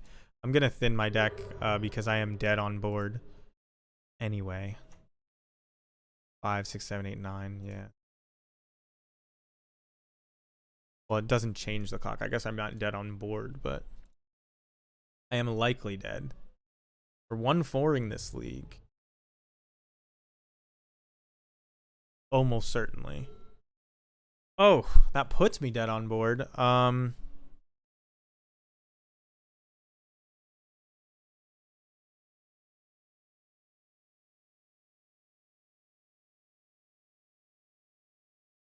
This tells them I have nothing, but I guess I get to block. No, I can't win. I can't win from here. Because, like, I block. I get a card. Yeah, Timely Thoughtseize, right? I put so many bad top decks in my deck against the deck I know is all about just a top deck war. I made a whole bunch of bad sideboard decisions, but that's what you do when you're afraid of something and you don't understand it. But these were bad decisions. Now that I'm like one step removed from it and thinking, like, you put more card draw in your deck. You put things that trade better. You put powerful effects. So I should have put not Blood Moon. What's the card? Just anything that does anything would have been better. All right, GG. Would have been better than Thoughtseize or whatever. I think I got greedy because of the Sholdred. Wow, I won 2'd everything I lost, but which maybe shows that I was making bad decisions. But like, yeah, I should have had Fury and Chain Whirler and not Blood Moon. Fury, Chain Whirler, Chalice, I think would have been fine, but I don't have much of a sideboard against them. I said my sideboard was bad. It came true. I have work in the morning, believe it or not. I have to go into an office like it's 1980 or 2017. But it's been very fun streaming, and I'm going to be doing it more often because I need a schedule. Just for my life, not a streaming schedule, and it's something that is very easy to just work in there. You know what I mean? You stream till 12, you go to bed, you wake up for work. Who are we gonna raid? I don't know if you guys like Electric Bob, but I like Electric Bob. So I think I'm gonna raid him because he is streaming again. He does like all these YouTube like shorts and things like that, which I personally don't like, but I'm a super invested Magic player, and that is not content that's aimed at me. So anyway, say what up to Bob. What am I working on? I am a programmer. I just got a job about a little less than a month ago, so I'm like brand new. I'm working for a software company that makes like keyless access systems. So like you have a key card and you put it against the scanner. Anyway, thank you guys for joining from the raid earlier. Thank you for those of you who stuck around. Everybody from the Discord, shout outs to you, Ganja, everyone. I post in the Goblins Discord, which is linked below the stream whenever I go live. So if you don't want those notifications, but you do just occasionally peruse there, thank you, Nerdy Vato. I appreciate it. And thank you for the congratulations, Ganja. Yeah, you can get those. Obviously, you can don't subscribe, follow. To get those. I'm on Twitter and I post stupid shit.